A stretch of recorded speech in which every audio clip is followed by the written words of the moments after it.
Less than a week remains until conference play begins in the ACC. For C.J. Leslie and the NC State Wolfpack, there is one more chance to check their readiness. That test comes from the Spartans of UNCG. The Pack looks to ring in the new year in style.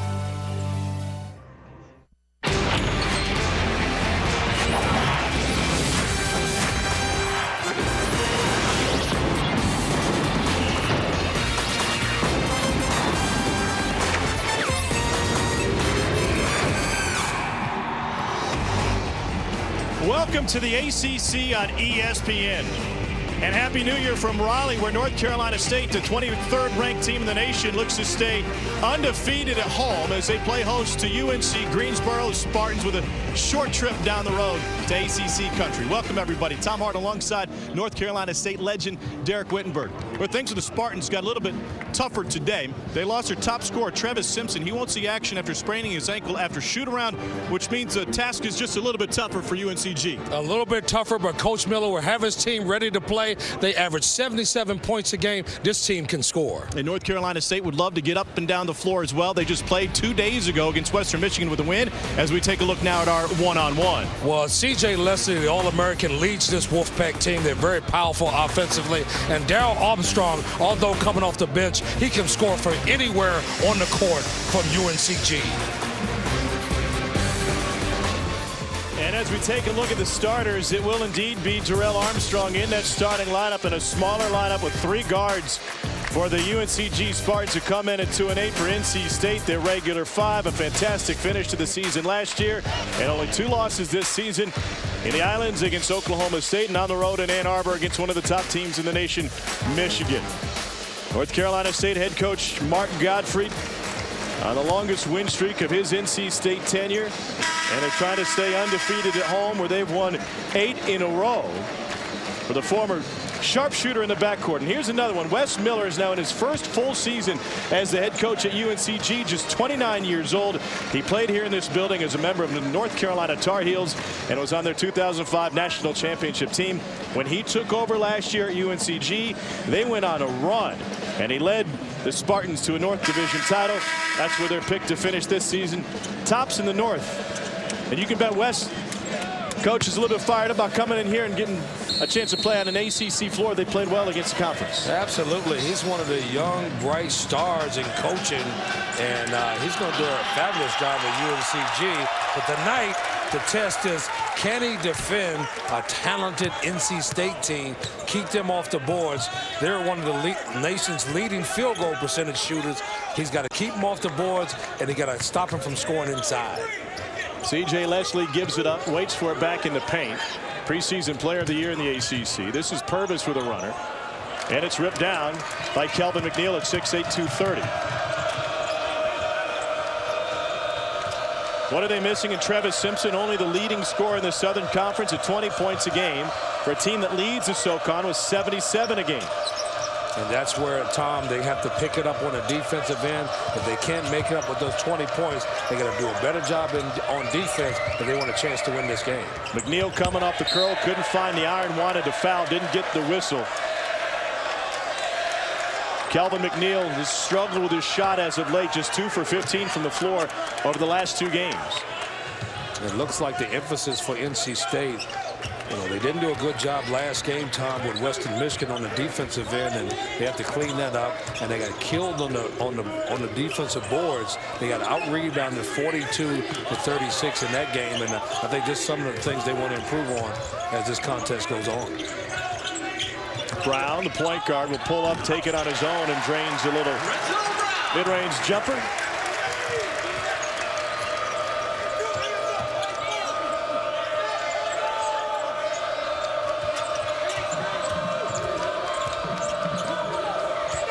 UNC has to be very patient, take their time if they want to get quality shots, and if they get these shots, they got to make them. Because NC State defense has shown that they can have some defensive lapses if you continue to be patient and take your time and make them play defense for an extended period of time.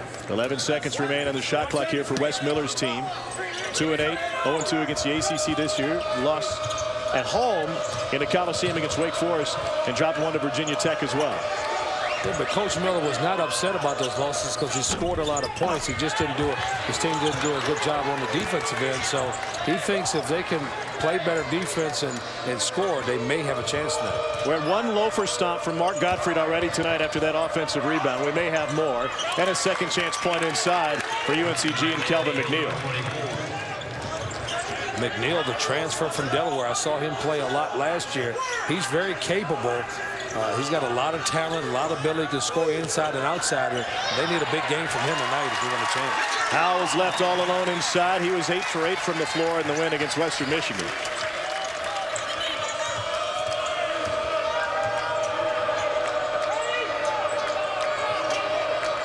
Williams, the lefty. And it's brought down by C.J. Leslie. Trying to push it out front, and he threw it right past Richard Howell. Howell gave the Pack 18 last time.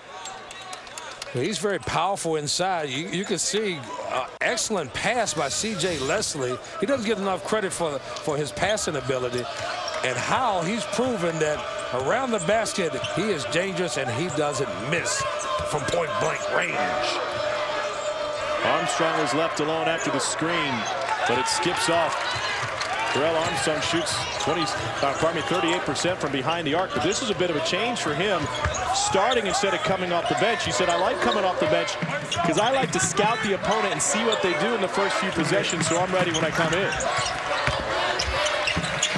Another strong move inside, but Howell got caught underneath the basket and stepped on the inline.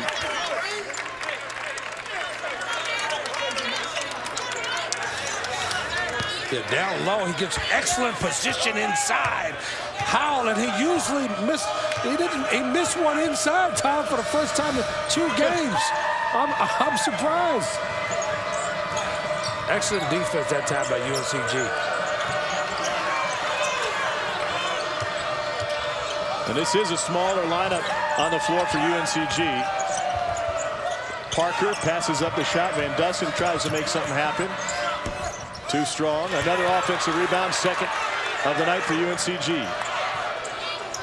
And Armstrong makes them pay. That's 5 second chance points for the Spartans, and they lead by 1. Yeah. An excellent hustle play that time by UNCG. Kind of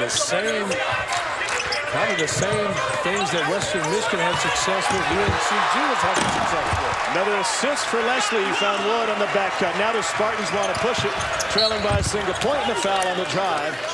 They put UNCG and Corey Van Dusen on the free throw line. But the other way, Scott Wood, the senior from Marion, Indiana, found his first bucket after this blind look from the elbow, and Leslie got a game early on in Raleigh. You can help Wolfpack win the Big 3 3-point challenge. Just text Wolfpack to 7. Tired of one bowl week tomorrow on ESPN, ABC, ESPN2, and ESPNU. Think of Alabama. Mark Gottfried's a pretty good shooter back in his playing days. Has shot 49% from 3. Excellent shooter in his days, and done a wonderful job of putting this program together in his first year, and an outstanding year going to the Sweet 16, winning 24 games, and high expectations for the Wolfpack this year, and they have a talented squad. But right now, UNCG is showing that they've come ready to play, even without their leading scorer, Tom. Corey Van Dusen hits them both to put the Spartans back in front. If you're just joining us, Travis Simpson, the junior from Douglas, Georgia, came into this game the leading scorer in the Southern Conference. They left shoot around today. He was fine. They're on their way to the pregame meal when he turned his ankle walking through an automatic door. You lose stars in a variety of ways, but I'm sure Wes Miller didn't think that they'd lose his best score on his way to lunch. Scott Wood with 3. That's a dangerous shooter right there.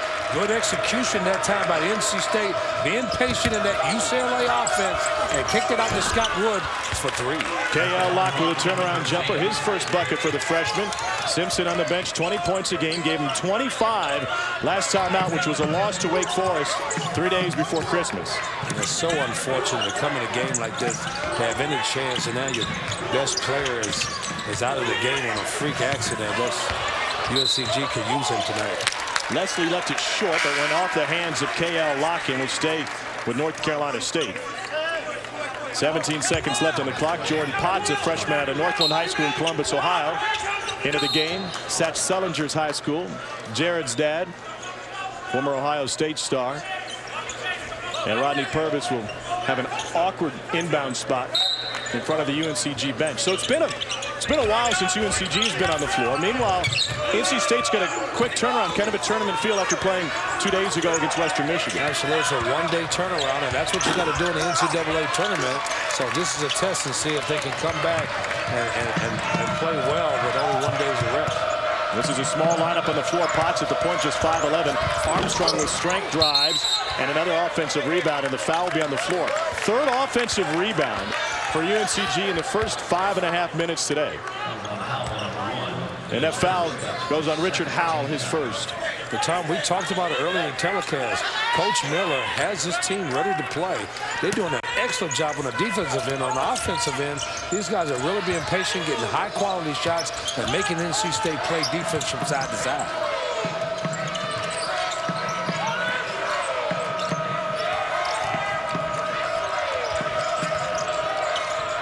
Tried to work it inside. Active hands knocked it away. Now jump ball. And UNCG comes down with plenty of time on the shot clock. Armstrong turns it over.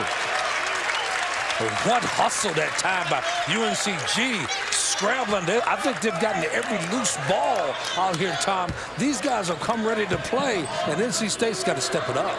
NC State tied at 9 apiece against Western Michigan. It was tied at 32 with 4:10 to go in the first half. Western Michigan all over the offensive glass 2 days ago, and so far today, UNCG with 3 offensive rebounds. And a foul will go against Darrell Armstrong. Second leading scorer on the team, 5th in the league, coming off the bench, and he'll go to the bench for the first time today. Typically a reserve. Sort of the same mood as the game a day ago, Tom. Looked like both the Western Michigan's right in the game early. UNCG, they got to avoid the NC State run. They can go on a quick run in a hurry and extend the lead. Leslie with the jam. He's on the scoreboard now for the junior preseason player of the year in the ACC. Go with 2 assists, by the way, for Leslie. And you're making a comment earlier that C.J. Leslie doesn't have to score to be effective on the offensive end. Well, he doesn't need the basketball. He just scored a variety of different ways. Within the offense, on the break, on the defensive side, he's improved there. He can get in the passing lane and get some steals. So he's done a very good job of improving his game in that way. Purvis was left wide open, and NC State putting together a run. This is a dangerous time for UNCG right now. NC State has extended the lead. It's important that you close the gap because they can go on a run and really extend this game. Beautiful touch from Potts. His first bucket ends a 5-0 NC State run.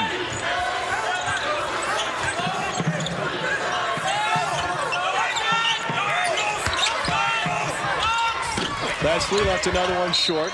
Second time today. NC State leads by 3, and UNCG back to the bench for Kelvin McNeil. Mark Gottfried has, well, a unique situation with C.J. Leslie, or as he calls him, Calvin. How do you push your star player without pushing too hard? Well, I think he's done a good job of letting him know and holding him accountable for his defensive effort, his leadership. He is one of the top players on this team and in the country, and he's shown leadership. And I think Godfrey has handled him very well in terms of really making him aware that he's got to be accountable on the defensive end and being responsible and helping his teammates. Nicholas Paulos is off the mark with his first 3. Another offensive rebound. Second chance point for K.L. Lott. Yeah, they have to do a better job with that. That's one of their weaknesses, not blocking out and holding the opponents off of the offensive boards. And right now, UNCG is taking advantage of it and hanging right in this game. Quick look inside from Brown. And now Leslie ends up with it. Goes to his right hand near the rim. 4 points for C.J. Leslie. State by 3. C.J. Leslie just has so much talent. And he does a lot of things that you just can't teach. And a reaching foul on the drive. Lorenzo Brown thought he would have smooth sailing the other way, but UNCG owning the offensive glass and hanging right there with the 23rd ranked team in the nation. Even when NC State gets clean looks, the Spartans are hanging with them.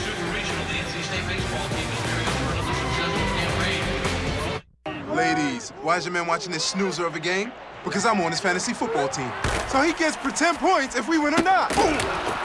It's a guy thing. Like Dr. Pepper 10, with all 23 flavors of Dr. Pepper and just 10 manly calories. It's like a... It's UNCG 16-13. Tom Hart alongside Derek Wittenberg. What's stood out to you so far about the Spartans' play? Well, so far, it's offensive rebounding. UNCG has done a good job of really attacking the glass and getting second chance opportunities and putting them back in. Right now, I have 4 offensive rebounds to NC State's 2, and they're really taking advantage of and attacking the glass. I like the energy and the way UNCG is attacking NC State on the boards. 7 second chance points off of 4 offensive rebounds for the Spartans. To come into this game, just 2-8. Overall, 1-0 already in SoCon play. KL Locke. What touch with a high arcing hook. He's got 6. Locke looked like a little baby version of Barkley down there with the left hand. Scooped it over TJ that time. Wow, what a play. Leslie sees the double come. Taps it out. Quick look inside. And that one is left short by TJ Warren, one of the best shooters in the conference, 3rd in the nation at 69%. It makes a variety of different shots. TJ Warren can really score from anywhere on the court. That time, that was a rare miss by him inside.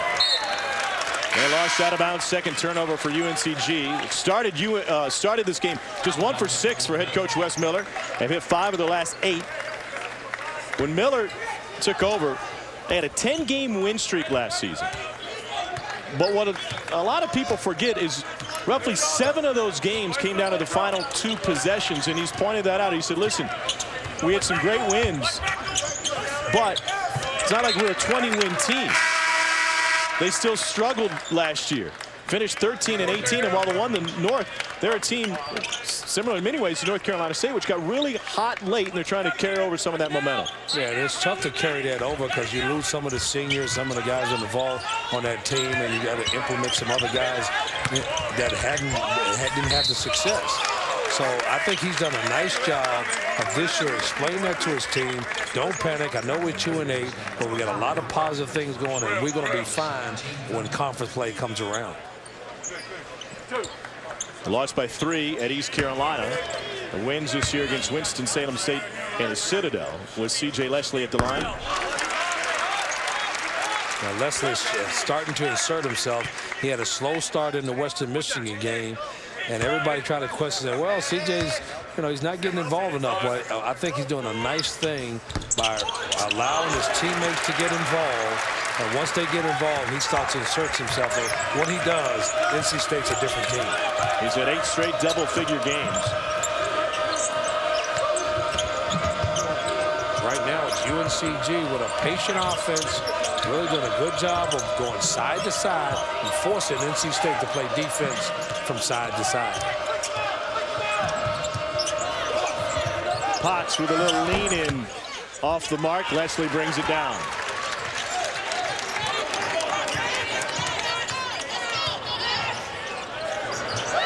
And Lorenzo Brown with the drive and the score. That's Brown coast to coast. He can do that in an open floor. He's one of the best in the country at it. And you have to pick up the ball in transition against any guard of his caliber. And the answer from the corner from Jordan Potts. And Potts, Tom, gives a little 3 sign like he's in the NBA or something. What's that sign about, Tom? Got the 3 goggles going. That little 3 goggles sign in there. Well, beautiful 3-point shot by Potts. How about the confidence for a guy who hasn't made a 3 all season, and he hits one on the road in an ACC building, and a blocking foul will go against McNeil. It's his first. Here's what a point guard can do for you, coast to coast. Yeah, Brown, he's really very good in the open court. A little scoop-de-doo shot by Brown. You got to pick him up, because if you don't, he's dangerous. You can use either hand. That time he used his right hand, but I've seen him on many occasions switch over, use that left hand, and he can really finish at the basket. Junior from Roswell, Georgia, tied for first in the ACC with better than 6 helpers a game. Haven't had that many since Chris Corciani had an almost 9.5 a game in the 90-91 season. Yeah, and I coached Chris Corciani. I was assistant coach at the time, and him and Rodney Rowe Fire and Ice, two of the best guard combinations in the country. But Lorenzo Brown, I think, one of the best guards, if not the best point guard in the ACC, and one of the top guards in the country. He is playing very well right now in distributing the basketball.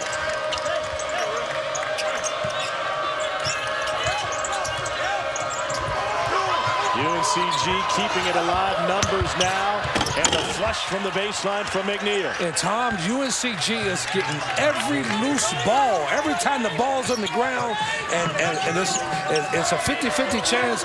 UNCG is out hustling NC State right now. NC State's got to do a better job of getting after the ball when it's loose.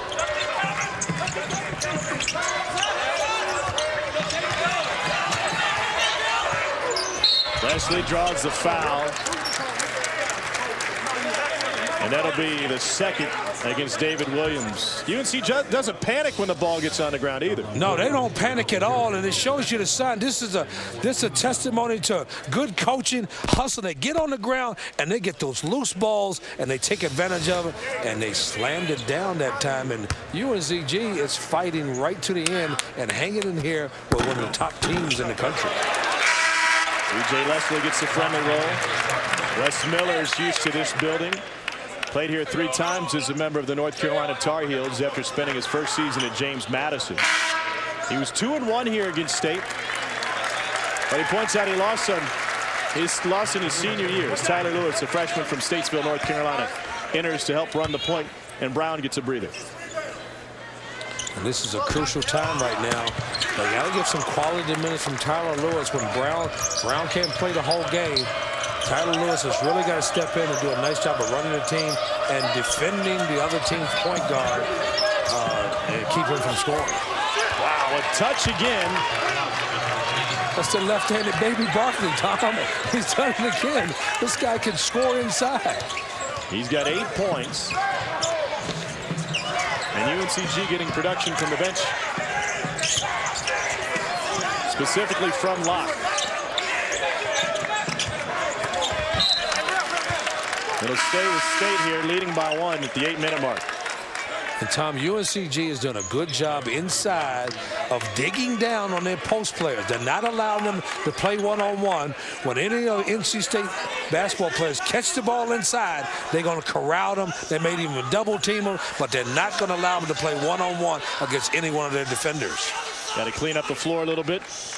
Wes Miller, SoCon Coach of the Year after 10-8 conference mark. Was the youngest head coach of Division I last year. Here's Leslie. Trying to show the range a little bit. There's 1-3 on the season. That would have been a long 2.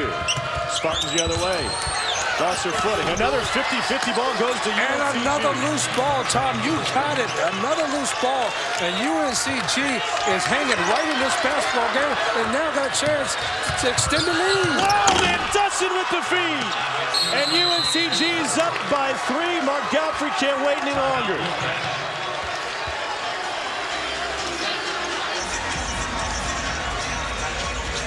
Wow, Tom. I said from the top of the show, Tom, that Coach Miller would have this team ready to play.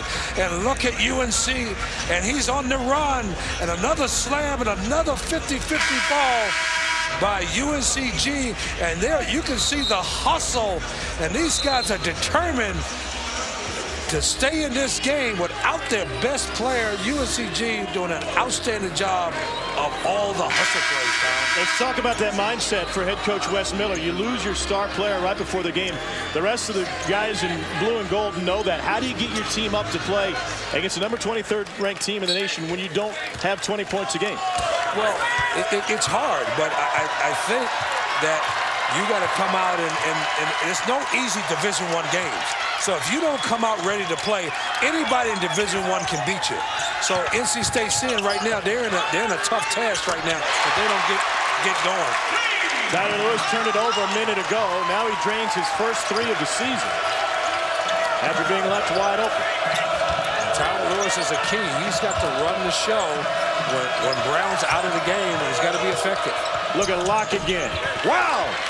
Right off the bench, K.L. Locke's giving him 10. Wow, he can really score. An undersized post sometimes is very difficult for a taller guy to defend.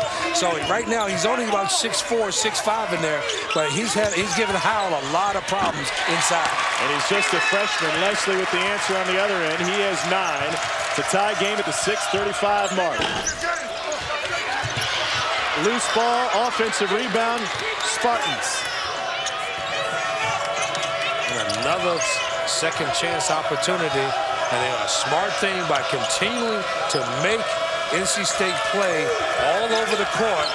And if they do that, they give them a lot of trouble.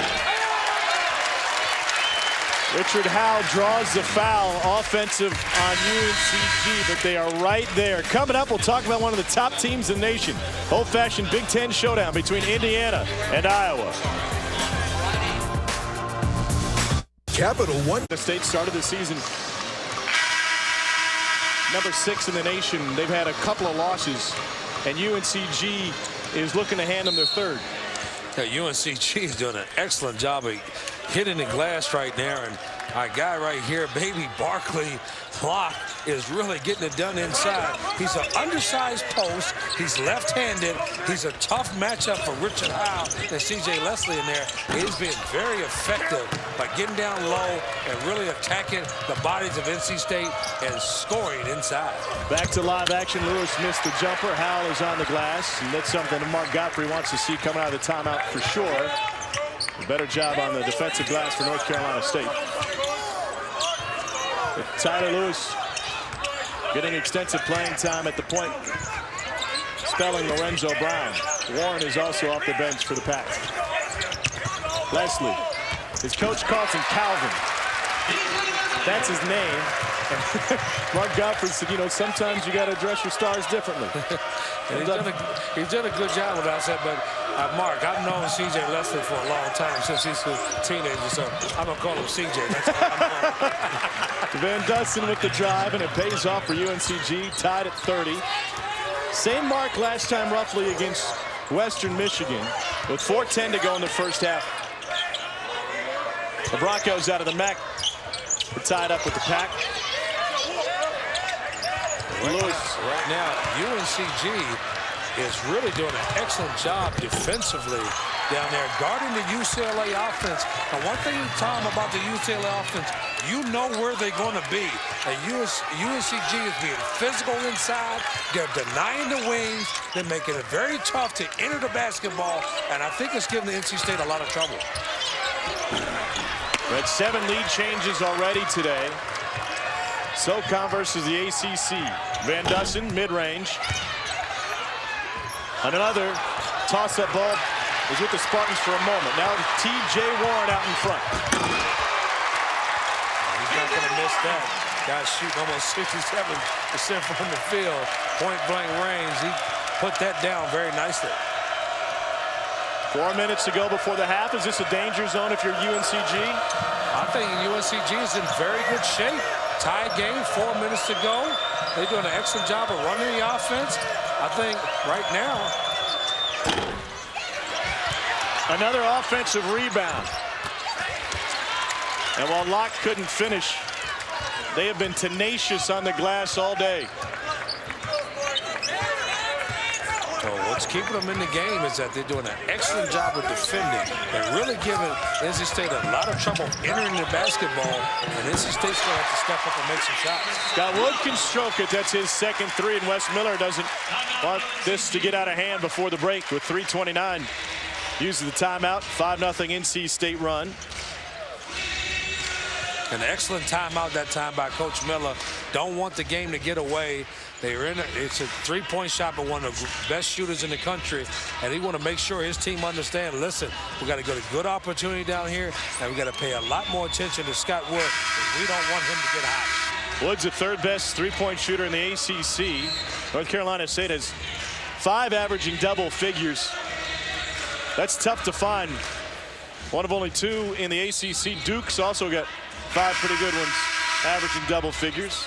Yeah, but more importantly, Tom, not just five guys averaging double figures, but they're averaging 14 assists a game. They had 17 assists last game. They're distributing the basketball. They got a lot of guys that can score it. They're sharing the basketball. They're playing team basketball. And even Purvis is averaging 9 points, and he's capable of having a double-double as well. So they possibly can have 6 guys as the season goes on. Darrell Armstrong averages 15 a game. Thought he got bumped on the 3. Didn't get back, and here's Purvis all alone. Oh, he left it short. Van Dusen pushes it. And now he's tied up. Why not step into it again? It's a good opportunity that time by UNCG. And a missed opportunity by NC State, missing that layup could have extended the lead. And now let's see if they can knock down the streak. NC State tried to save it. Warren got his hands on it. It's a 3-point game. UNCG right there with 2:39 to go before the break. And it's TJ for the dunk at point blank range for 2. And he's also I'm not surprised. I think that if we told him he's going to be only down 3, he would take it. But I'm not surprised because I know what they're capable of, and I think NC State's surprised that they're only up 3 points at this point. And the Spartans are doing it without the best scorer in the Southern Conference. Travis Simpson turned his ankle this afternoon on his way to lunch and is unavailable. Deep 3. Got it! Rodney Purvis with his 2nd triple of the game. Wow, that's not his strong point, but if he can knock down 3-point shots and add that to his repertoire, he is a dangerous offensive player because we know he can score in transition. Preseason ACC Rookie of the Year. Now, this is a dangerous time right now. Down 6 right now. And UNCG, they got to score to stop this run, or NC State can extend this lead even further. They go the big man inside, the lefty with the touch. And UNCG hasn't dropped in a field goal since the 4:51 mark. NC State inside, it's Warren. And that's all Lorenzo Brown, the assist leader in the ACC. Excellent vision, court awareness. He caught TJ down low and got him for an easy bucket. Staggered screen up top for Armstrong.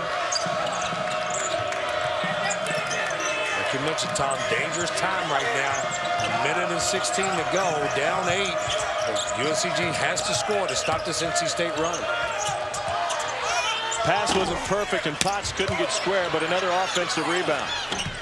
And that one finds its home. K.L. Locke now has a dozen, better than his average, and we're only in the first half. Yeah, Locke is really showing a lot of guts down there against one of the strongest and toughest guys in the ACC, Richard Howell. And he's really banging him and giving him a lot of trouble down there inside. Brown tried to fit it inside. Potts coming out there with it. Brown will push it. And they get it inside, lost on the way up by Leslie. But the foul.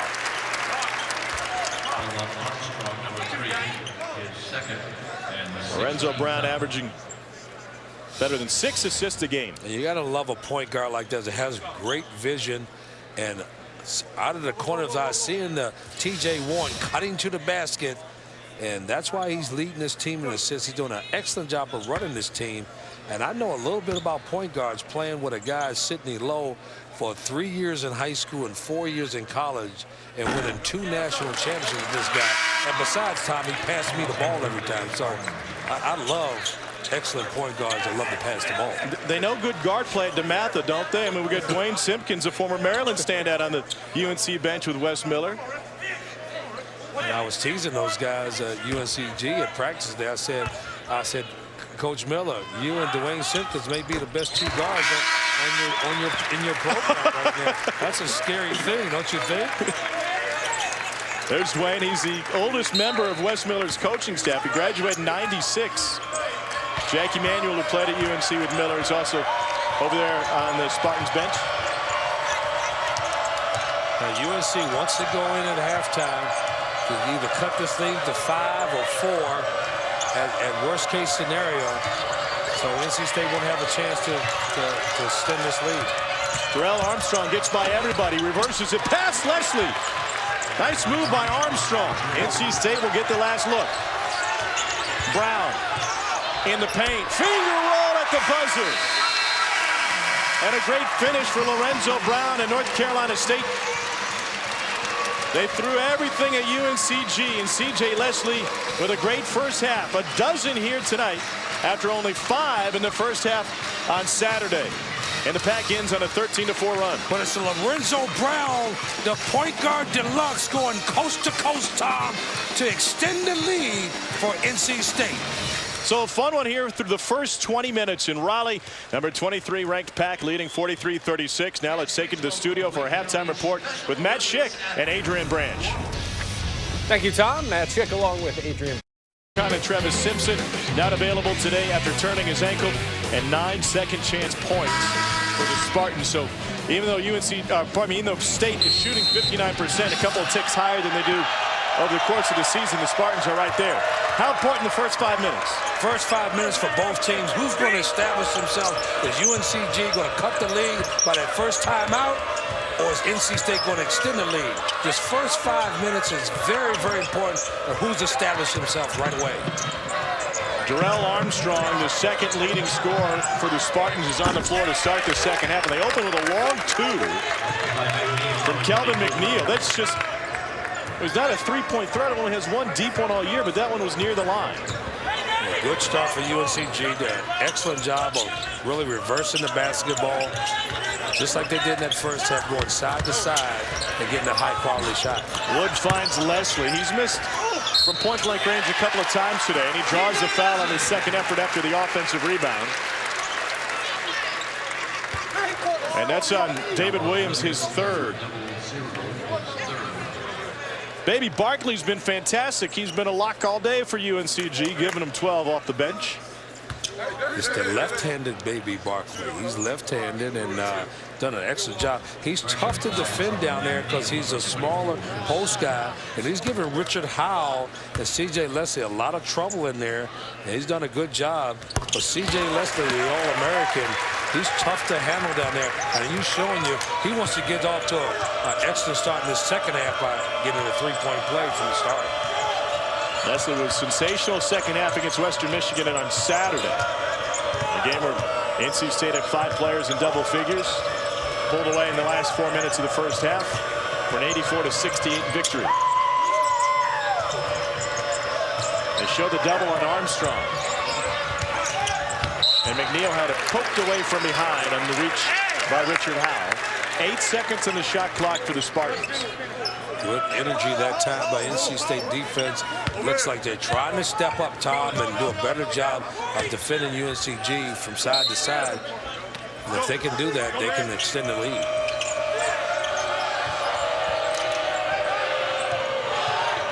Armstrong gives him 15 points a game. He's been struggling with his three-point shot so far today. Only 1 make for Terrell Armstrong, and UNCG only 2 of 11 from 3.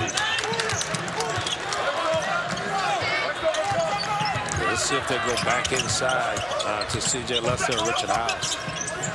Wood doesn't hesitate. Wow! Third 3 of the game for Scott Wood.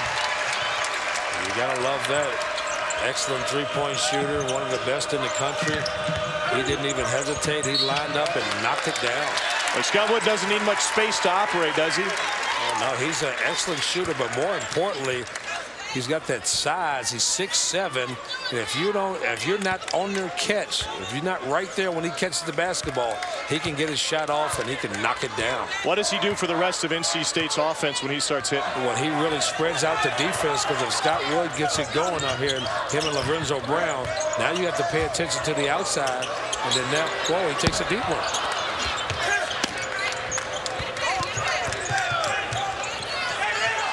Nobody picks up the shooter, Van Dusen.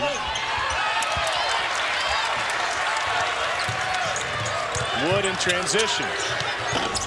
He's missed his last 2, but Howell is there.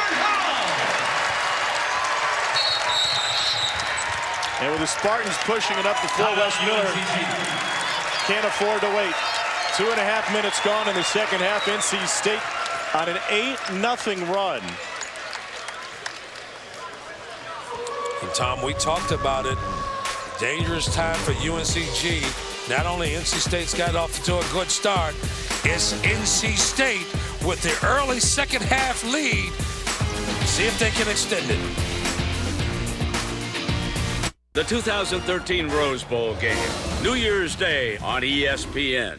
Want to know what I did in the last 5 hours? I played a round of golf. And then I read a book while teaching myself how to play guitar. Ran 10 miles while knitting myself a sweater. Jumped out of a plane. Finally, I became a ping pong master while recording my debut album. How, you ask? With 5-hour energy. I get hours of energy now, no crash later. Wait to see the next 5 hours.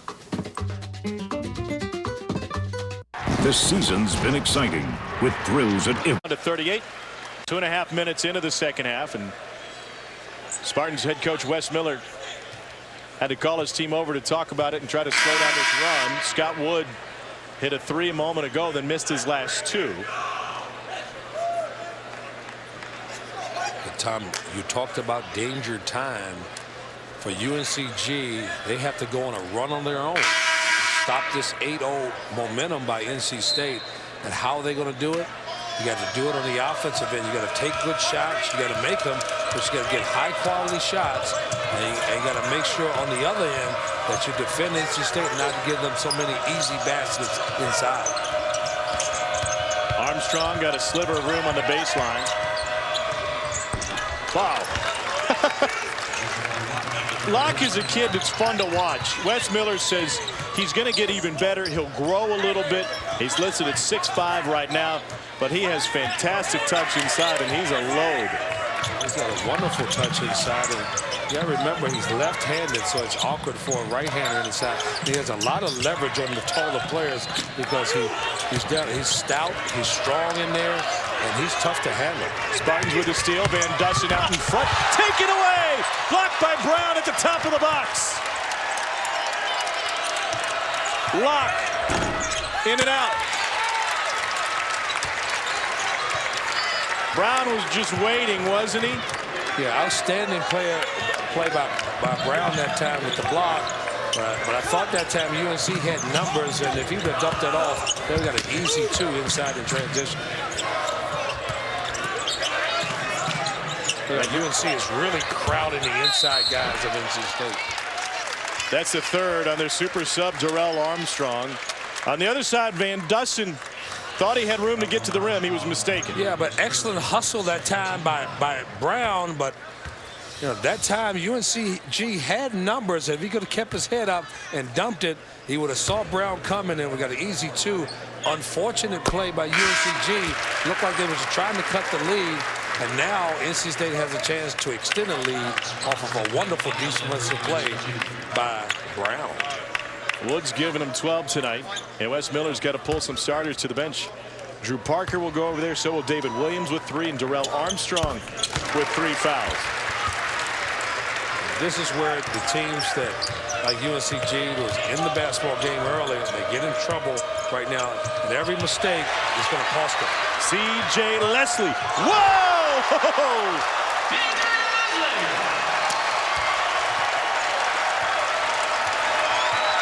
That's a highlight film right there. That's an ESPN da-da-da, da-da-da.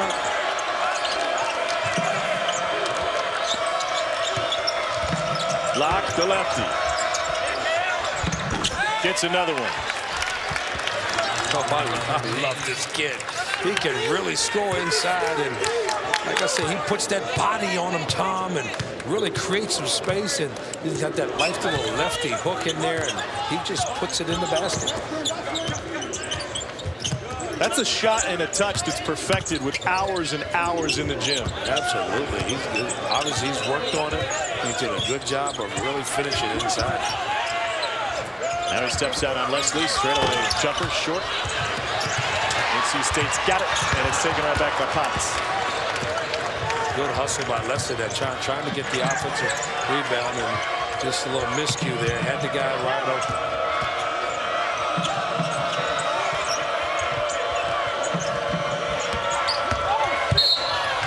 offensive foul on Corey Van Dussen.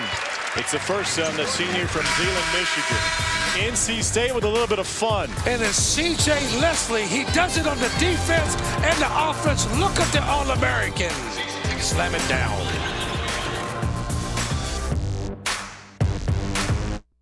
He is suffering from flu-like symptoms. We had to help him into the locker room. It made me a believer. Not in luck or fate. You can see how exhausted Michael Jordan but in is. the will to win. Michael Jordan! You win from within. Classic performance by Michael Jordan. We all know we shouldn't use cotton swabs to clean or dry out ears. Introducing WaxVac, the safe and effective way to clean and dry your ears. Unlike cotton swabs, which push dirt and wax further into your ear. Ouch! WaxVac gently draws dirt particles and moisture out of your ear. WaxVac is quiet, safe. Its unique safety guard prevents it from going too deep, and effective. See how gently it vacs water and dirt. Just empty it out when you're done. Doctors everywhere warn against using cotton swabs to clean your ears. Stop using cotton swabs in your ears. Ow! Order the WaxVac now for only $10. WaxVac comes with 8 soft color-coded silicone tips and this handy cleaning brush free. It even has this powerful examining light. But wait, there's more. Call now and we'll double the offer. You get 2 WaxVacs plus 16 color-coded tips and 2 cleaning brushes for only $10. Just pay additional processing. To order WaxVac for $10 plus processing and handling, call 1-800-270-2488 or go to waxvac.com. Order now.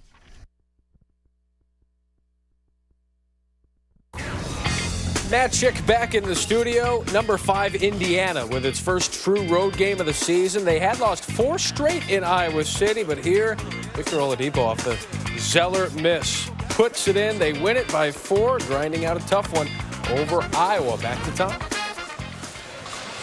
All right, Matt, thanks. Always tough on the road in the Big Ten, and here in the ACC, NC State will open on the road. Boston College, but first, they got to get by UNCG. 55-42 lead here.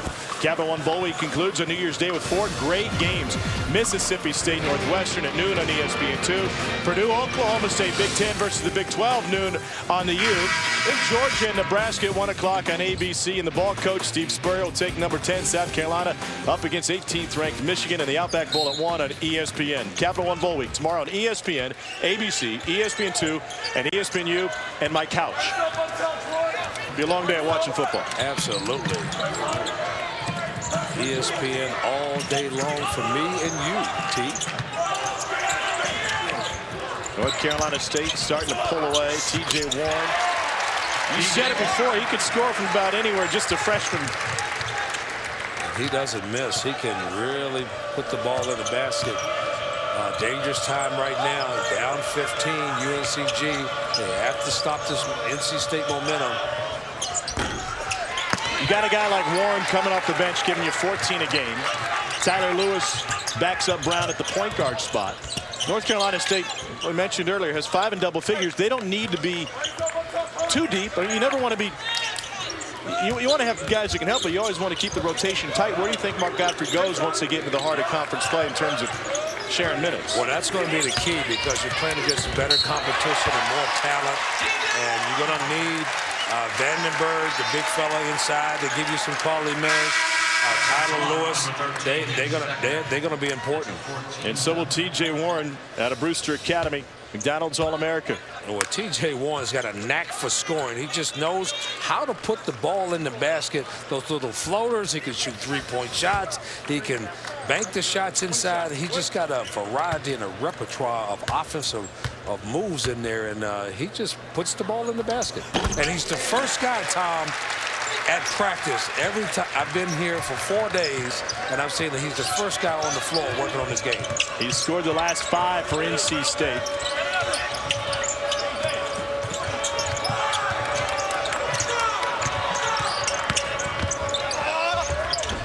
Potts somehow fits it in on his way down.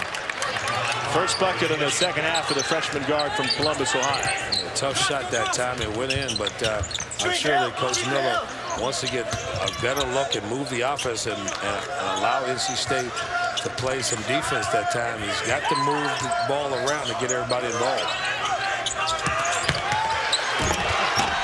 Whoa! Popped out, and Howell spent a little bit too much time up on the rim.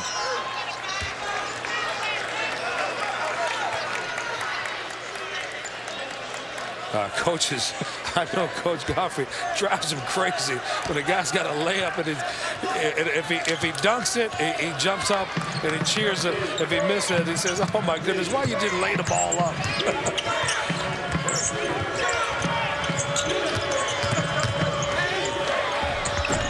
Great body control by Darrell Armstrong. He gives him 15 a game. Today he's got 7.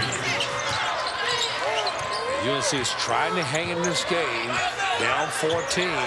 They need to get about 2 or 3 stops in a row and get some scores if they want to chop into this lead. Plenty of time left in the game. Let's see how they react. Purvis left open again. He's got a couple open looks and Brown with a follow jam.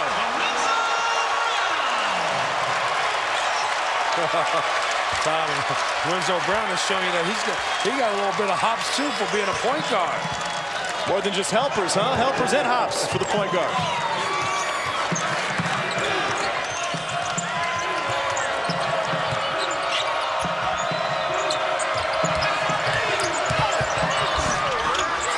Locke rolls it home. 18 for the freshman. Tom, I like the fight by UNCG right now. They're not giving up in this game. They know it's 11 minutes to go. They're down 14, a few three-point shots, a few stops, and they can get themselves back in the game, but they have to contain this high-powered offense of NC State. There's Howell inside and a chance for 3.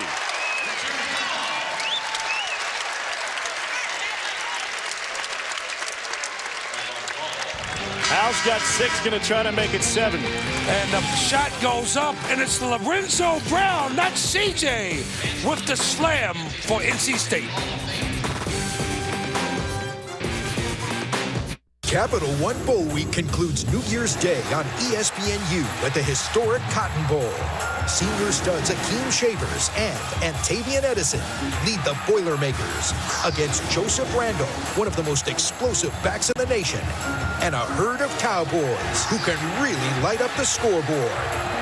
Capital One Bowl Week concludes with the Heart of Dallas Bowl as Purdue battles Oklahoma State tomorrow at 1 on ESPNU. College football lives here. This year, bring home the ultimate holiday gift. Time Warner Cable TV, internet, and phone for as low as $99.99 a month. Get 5 of our best premium channels for free. And unwrap the gift of fast internet that connects you to what you want instantly. Call today and you'll also get free DVR service plus a $150 Best Buy gift card. Get more this holiday season, much more, and get it for as low as $99.99 a month. Act now. This offer ends January 6th. This year, enjoy the holidays even better with Time Warner Cable. Time Warner Cable is dedicated to the future of our nation's children. That's why we've launched our Connect a Million Minds initiative. We're asking adults to help us inspire kids through science, technology, engineering, and math. And we're achieving this through local partnerships with FIRST. Across the country, Time Warner Cable employees are helping bring FIRST robotics competitions to the areas we serve. The future of our nation and our children depends on math, science, and technology. Visit connectamillionminds.com to find out what you can do. On now. The SoCon came in red hot today. NC State throwing a 21-10 run, trying to pull away. Mark Gottfried's team up 64-48. Tom Harton alongside Derek Wittenberg. What do you like about the play of C.J. Leslie? Well, he is showing you the versatility of his game. I talked about it earlier, that he doesn't need the basketball to score. He can score inside. He can assist. He's got nice inside moves. He can shoot the ball from the inside. He's showing you all his repertoire right here offensively. He take it to the basket. Right now, he shows you can get through the passing lane. And he's got those highlight dunks. He's a tremendous athlete. That's why he's an All-American and one of the best forwards in the country. He kind of went at it a little bit with his coach 2 days ago. When Mark Gottfried did a loafer stop, pulled him out of the game at one point after another Western Michigan offensive rebound. And he's basically, Mark Gottfried said, we need him and his motor. We need him to be going on a regular basis. What do you think? You saw him on Saturday. What do you think about his motor today versus kind of a sluggish first half last time out. Oh, he's got an excellent motor. I was teasing Coach Guthrie. I said, Coach, don't get on too hard, because you know what? He's always going to be ready to play. Sometimes he doesn't get off to a great start like you like, but I tell you what, he is motivated. He's doing an excellent job of really being a team leader this year and really maturing, and I love the way he's stepping up on all phases of his game. Scott Wood with the rebound. Wanted to go deep, and said NC State brings it up with Brown. State averaging nearly 81 points a game, and you saw Wood was looking for the long outlet. Is this a North Carolina State team which will be better the faster they go? Williams takes it away at midcourt. Still numbers for the Spartans. Van Dussen with fancy ball movement. But they'll be better as an up-tempo team in the ACC, or is NC State a team that, against the likes of Duke, Carolina, Miami, Maryland, that will be better playing in the half court? What do you think? Well, I think they could do both. I think that they have to get better defensively in the ACC, because you're playing against better competition and more talented players like themselves. So I think they got to do a good job of executing the half court. They have to do a better job of rebounding and playing better defense if they want to be successful in the ACC. Scott Wood caught out of position, his second personal. 15-point deficit for Wes Miller's Spartans. Wes Miller took over about this time last year. In fact, December 13th of last year, they were 2-8, and they had an 11-game losing streak. Then they won 11 of their last 16, and they went 10-8 in the Southern Conference. Big reason many picked them to win the North, which is so very important to win the division in SoCon play. Extra step perhaps from Williams, and he draws the foul. You see, the strength in the Southern Conference primarily is in the South Division, with College of Charleston and, of course, Davidson. But if you can win the North, you get a #1 seed. You get opposite of either one of those two teams. Then you got a shot at the conference tournament to not have to face those guys until the last game. Absolutely, and I think he's got his team focused on this. Hey, this game here with NC State, if you can upset NC State at home, this is great. But this game don't really cost you nothing. This game is to prepare you to get ready for your conference play. And I think his team, I love his attitude, the defensive effort, and the way they're hustling. I think this team not only has a chance to win the North, but also get in that conference tournament finals and maybe get a shot to go to the NCAA tournament. Timeout asked for by the Spartans and Calvin McNeil. And so Wes Miller, former Tar Heel, will call these guys over and have a nice long talk. He knows what it's like to win in the postseason. Part of the national championship team in 2005, and counts Roy Williams as his mentor. He's already picked Roy's brain about coaching at this level. Don't miss our lineup to get you ready for all the action on New Year's Day. First at 10, Chris Fowler and the boys get it started with College Game Day, built by the Home Depot. Then at 11, it's College Football Whip Around. College football on New Year's Day starting at 10 on ESPNU. Great way to ring in the new year. And NC State looking to do that today with a win over UNCG. What a finish to the season last year for Mark Gottfried's Pack. Won 6 of the last 8. Lost in St. Louis to Kansas in the Sweet 16 in a one-possession game. Williams was all alone for a moment, and Warren blocked it, and it went off of Williams and out of bounds. And that time, excellent help defense that time by Scott Wood, who's not known for his defense, but I'll tell you, he's a solid defender. He chases guys off the screen. He does a good job in the help defense, and State's going to need, that's one area they have to improve on the defensive end, playing consistent defense night in and night out in the ACC. Tyler Lewis on the floor now for the Wolfpack. What does he need to show Mark Gottfried to keep getting minutes in conference play? Well, he's got to take care of the basketball. He's got to run the team. He's got to be a leader out there. And more importantly, as the backup point guard, you have to take care of the basketball. You can't come in and turn the basketball over, and you have to be able to defend on the other end, because the point guard starts the defense for your team. He's the first defender you see, and he has to keep that guard in front of him and not let him penetrate, and he is the key on the offensive defensive end. He's got to show good leadership, and he's got to give State some quality minutes when the ACC comes around. Lewis, just a freshman out of Statesville, played at Oak Hill Academy and led him to a 44-0 record, was the Virginia Gatorade Player of the Year as a senior last year.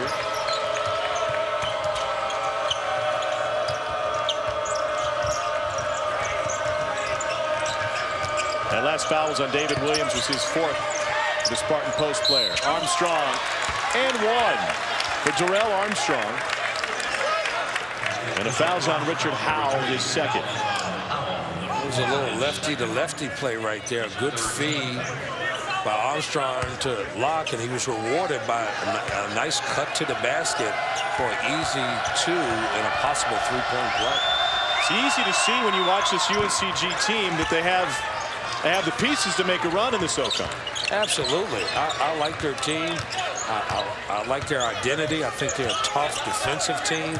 They want to go up and down offensively.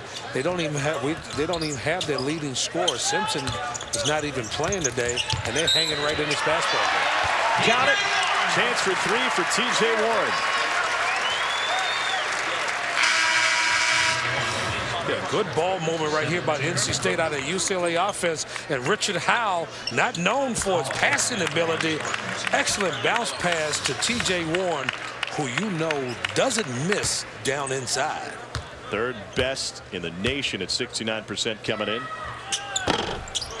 I was teaching T.J. Warren at practice the other day.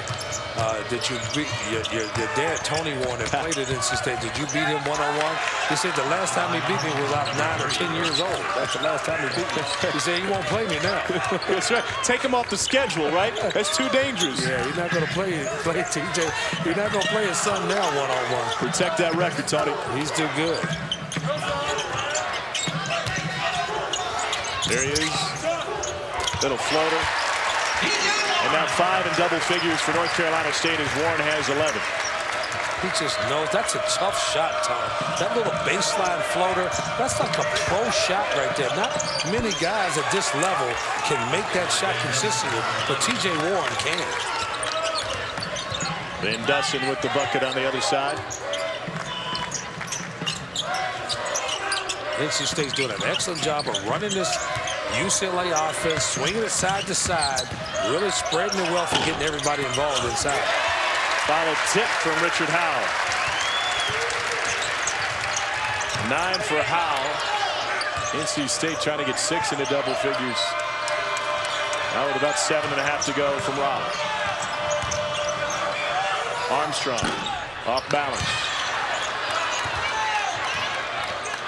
Not a bad shot that time by Armstrong, but I'm sure Coach Miller wants to get that ball inside the lock because he has the hot hand. Tough angle. Loose ball. Van Dusen dives for it, and he gets tied up. But before the possession arrow comes into play, Wes Miller wisely uses a timeout. A great hustle that time for the loose ball. That's what I'm talking about, toughness and hustle by this UNC Greensboro team. They haven't given up yet. They're only down 14 with 7 minutes to go, but that's how you come back with hustle, determination, and effort like UNCG has shown getting that loose ball. Wes Miller's all fired up, and so are the Wolfpack faithful because they've got a pretty good point guard leading the way. Lorenzo Brown on the Wood and Naismith's list. Had a game-high 24 against Stanford. He's got some fans and family. That's his grandmother. That's his mom right there. He's got the whole Brown family right there. They were at practice yesterday taking pictures and everything.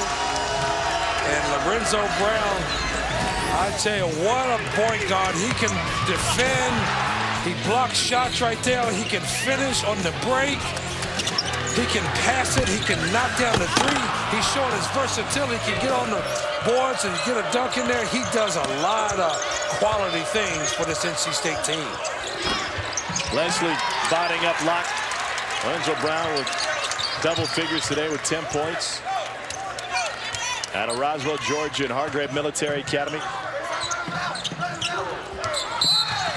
couple games ago, he had 11 assists against St. Bonaventure. Tore up the Bonnies, and Brown trying to do the same to the Spartans today. 71-57. Coming up next, we'll talk the league. What does Derek think about the ACC?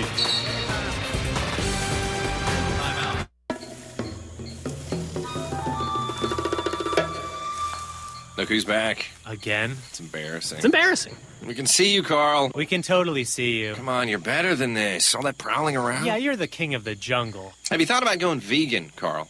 You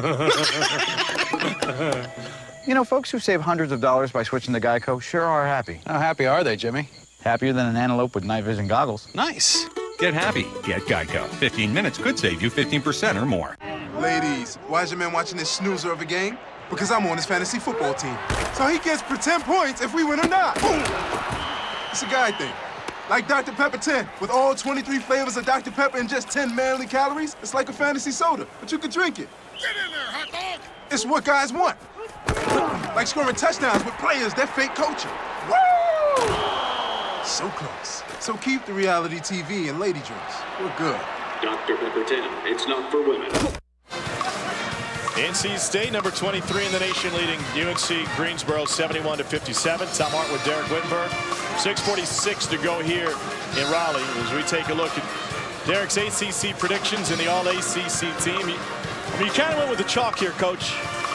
You know what I mean? Everybody's favorites. I like the way Eric Green's been playing, and for a Virginia Tech team doesn't have a lot of numbers. Well, Eric Green wasn't picked to preseason to be the first team. He's the leading scorer in the country. He's having a great year. C.J. Leslie, All-American. That's self-explanatory. Mason Plumlee is having one of the most outstanding year for any player in the country. He may be a candidate for Player of the Year. And then James McAdoo from North Carolina, what a player he is. And then Lorenzo Brown, the best point guard in the ACC. And your Player of the Year candidates this year, you got it almost down to 2 as of right now. Well, I got it down to 2 right now. Plumlee's playing great. C.J. Leslie can extend his play, and he's playing great as well. So you got those 2 right now, and dead even right now for Player of the Year. You know, you talk about star players in this league. James Michael McAdoo, guy maybe isn't as aggressive as Carolina fans want him to be so far. You could maybe say the same if you're chicken little about NC State and C.J. Leslie. But Mason Plumlee is the one guy who's really kind of taken the bull by the horn so far. So as a coach, when you have a star player, how important is it that they are as aggressive as they can be night in and night out? Well, Mason Plumlee, I've watched him a lot this year. I saw the Duke destroy Temple up in the Meadowlands a couple weeks ago. Coach Krzyzewski's got this team playing at a high level. They're scoring the basketball. They're playing excellent defense. He didn't expect this team to be undefeated right now. But Mason Plumlee is the key. He's dominated inside. He's rebounding the basketball, blocking shots, and he's a force inside on the offensive end. They do a great job running the offense through their big man. Van Dusen nearly turned it over. Coming out of it is Armstrong. Goes by 3 pack defenders, and Wood had him hog-tied at the rim. That'll be the 3rd on the senior Scott Wood. Wood, number 15, is 3rd. And we're not seeing the star player for UNCG today. Travis Simpson, the junior, is their leading scorer, 20 a game. And he's their leading shot taker as well, as you might imagine. He had 18 field goal attempts in their loss to Wake Forest at the Greensboro Coliseum last time out. And Tom, sometimes it's unfortunate they don't have him. They're missing those 20 points. But it's also, you'll find out a lot about your team. Your leading scorer's not there. A lot of guys have to step up. And Locke has stepped up. He's shown that he can score and get his play to a next level. And Armstrong stepped up. So I think this is good for the basketball team, although they're missing their best player. Stolen away by Paulus and rolls it home. Nicholas Palos has 2 field goals tonight. It's a 12-point game with 6:09 to go. And they're hanging in there. In 6 minutes, you got plenty of time. That's only 4 3-point players, only down 12. So if they can get some stops, they can get back in this game. Stripped away as Brown turned back inside. Leslie's too strong.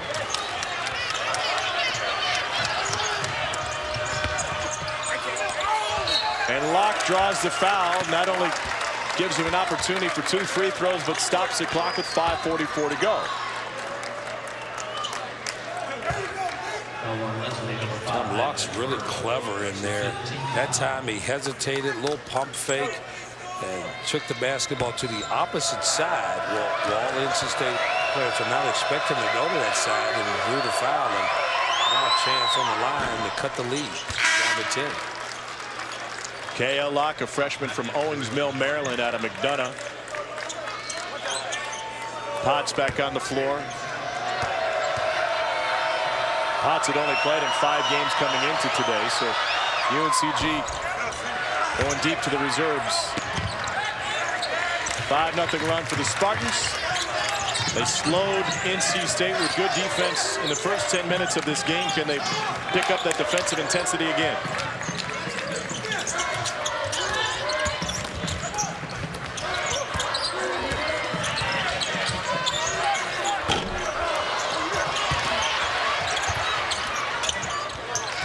And NC State gets another look and a fresh shot clock.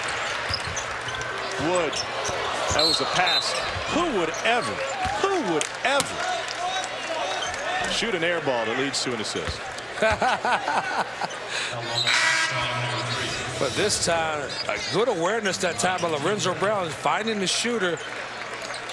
But looks like he was trying a little alley-oop pass. I think I'm pretty familiar with that alley-oop pass there, Tom. You know, I always give credit to guys who insist it was a pass, no matter how far out they are. Hey, shooter Scott Wood to inside guy for a nice little lob pass. Makes sense to me. You got red on the floor here. Tom, I love the energy and the play of Richard Howell. He's a force inside. He's accepted his role. He rebounds the basketball, and he's been deadly around the basket thus far this year. 13-point lead for NC State. That was a tough look inside, and it's stolen away out front. UNCG only has 1 win against an ACC opponent. They came in 2007 against Georgia Tech. And already 0 for 2 against ACC foes this year. Lost by 9 to Virginia Tech and by 14 to Wake.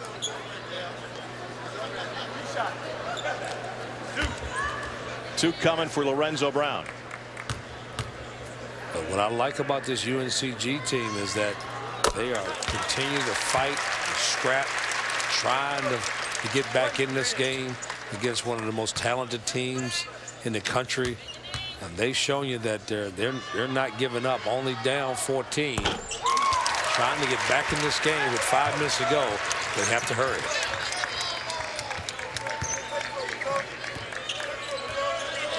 And Lorenzo Brown has done a good job the last few possessions of really pressuring the ball and disrupting this UNCG offense.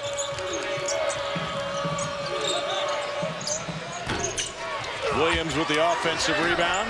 Nice strong move for a guy who's playing with 4 fouls. His first bucket. Brown with the assist. Purvis with the finish.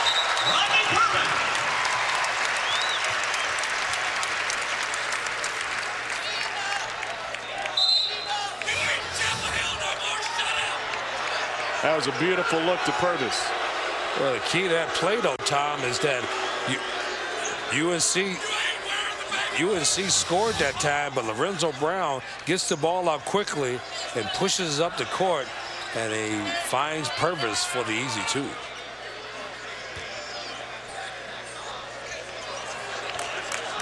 A whistle to stop play with one of the UNCG players was banged up.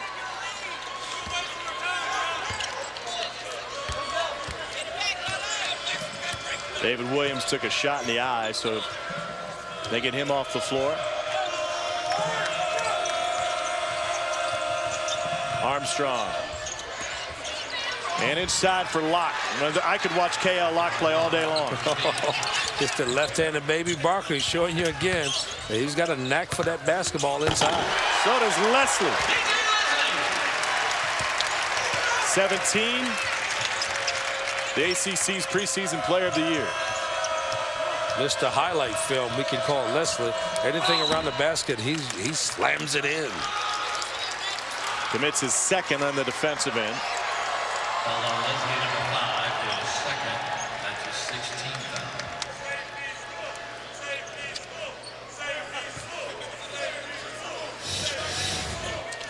foul. Right here, NC State, Lorenzo Brown, good inside move right there, and feeding it to his big guys.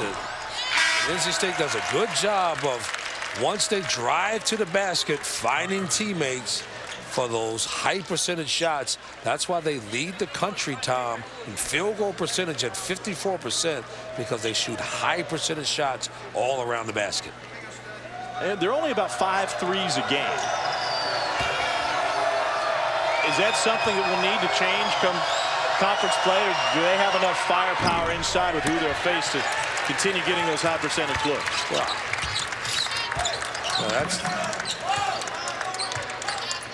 Well, that's going to be a key for them, Tom, is that can they continue on this pace shooting at a high percentage inside? Their offense dictates that. The UCLA, they get the ball inside. They don't shoot a lot of three-point shots, but when they shoot them, like Lorenzo Brown just showed you there, they usually put them in. It's only his 6th 3 of the season for the Pac point guard. He got 5 points in the last 2.5 minutes.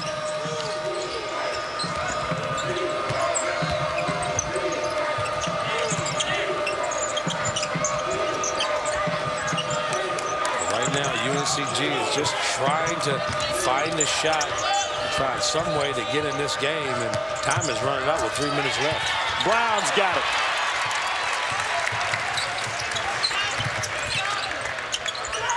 Wood. You don't have a problem with that shot, do you? Oh, it's an excellent shot that time on the trail. And if it would have run down court a little faster, I think he would have got a little better rhythm for it. You know I love Scott Wood. I love any shooter on any team. So any open shot he has, he's got the double green light.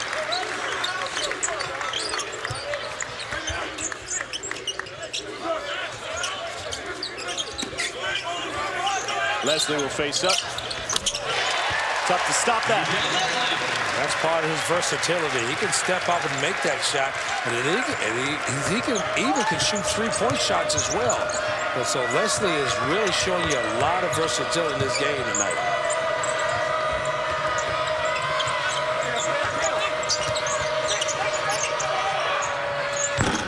In and out for Palos. Largest lead of the game for NC State, up 20, under 2 to go. Lorenzo Brown is 1 assist away from a double-double. Lorenzo Brown has played an excellent 4 game. He's gotten everybody involved. He's done it on the defensive end. He's scored on the offensive end. He's showing you his versatility as well. Mark Gottfried will empty the bench. Next dead ball. UNCG having trouble from deep. Just 2 of 15 from 3 today. That's their season low. Well, Tom, although the UNCG is not going to win this basketball game, you got to give Coach Miller a lot of credit. I mean, he's down 20 points and he's missing his best player, Simpson, that averages 20 points. So it might have been a different outcome if he was in it, maybe give him a better chance.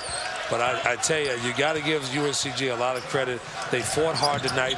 They just were overpowered by a much more talented team, and NC State, one of the best teams in the country. Their Stotch battle. They want him to shoot. He will.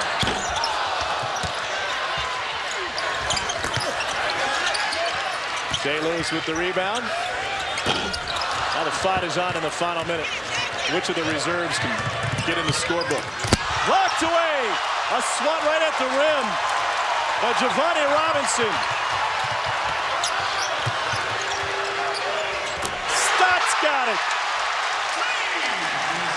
His first 3 of the season. Well, I'm sure everybody likes that shot. What a three-point shot by Scott coming off the bench. And whistled for his first.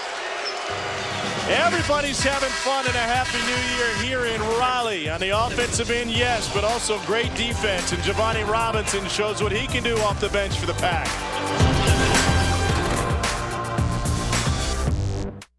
Discover card. I asked my husband to pay our bill, and he forgot. Yeah, I've got one like that too, but you have the new IT card, and it's your first time making a payment, so there's no late fee. Really? Yep. You don't even have to ask. And we'll never raise your APR for paying late either. Oh, that's great. So, is your husband off the hook? No. He went out for milk last week and came back with a puppy. Hold it, hold it, hold it, hold it. Well, forgiveness is a wonderful thing. Yeah. At Discover, we treat you like you'd treat you. Late payment forgiveness. Get the new IT card at discover.com. Want to know what I did in the last 5 hours? I played a round of golf. And then I read a book while teaching myself how to play guitar. Ran 10 miles while knitting myself a sweater. Jumped out of a plane. Finally, I became a ping pong master while recording my debut album. How, you ask? With 5 Hour Energy. I get hours of energy now, no crash later. Wait to see the next 5 hours.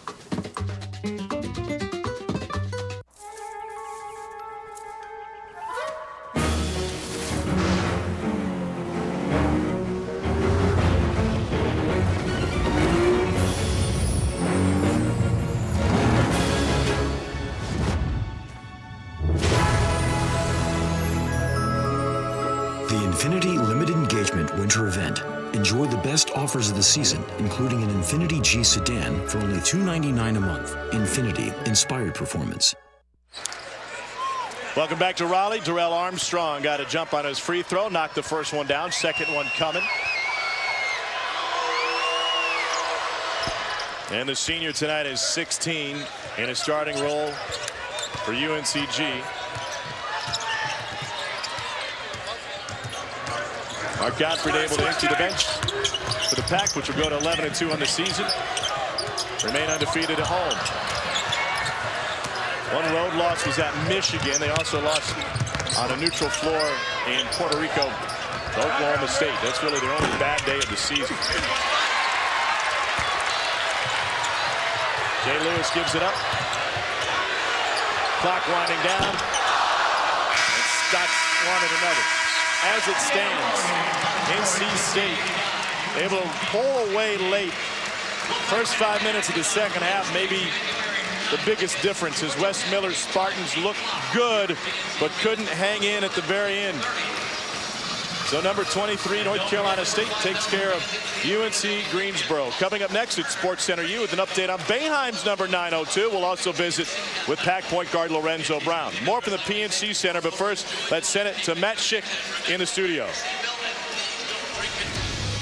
Thank you, Tom. Matt Schick along with Adrian Branch get back out there momentarily. This is an NC State team reeled off a handful in a row now and scored 80 or more points in 6 straight games. They've got it going.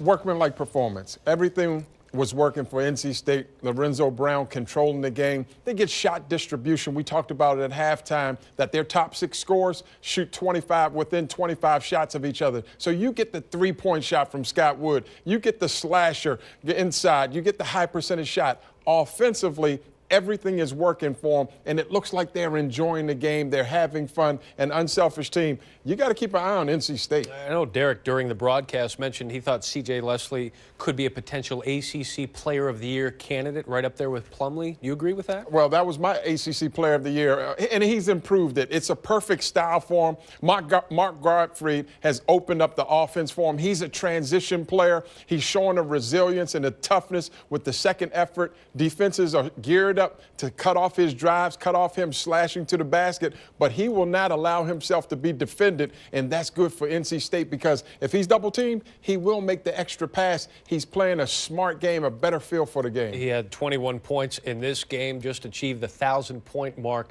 in school history over the weekend at C.J. Leslie. So he gets 21 and 8 in this 89-68 win.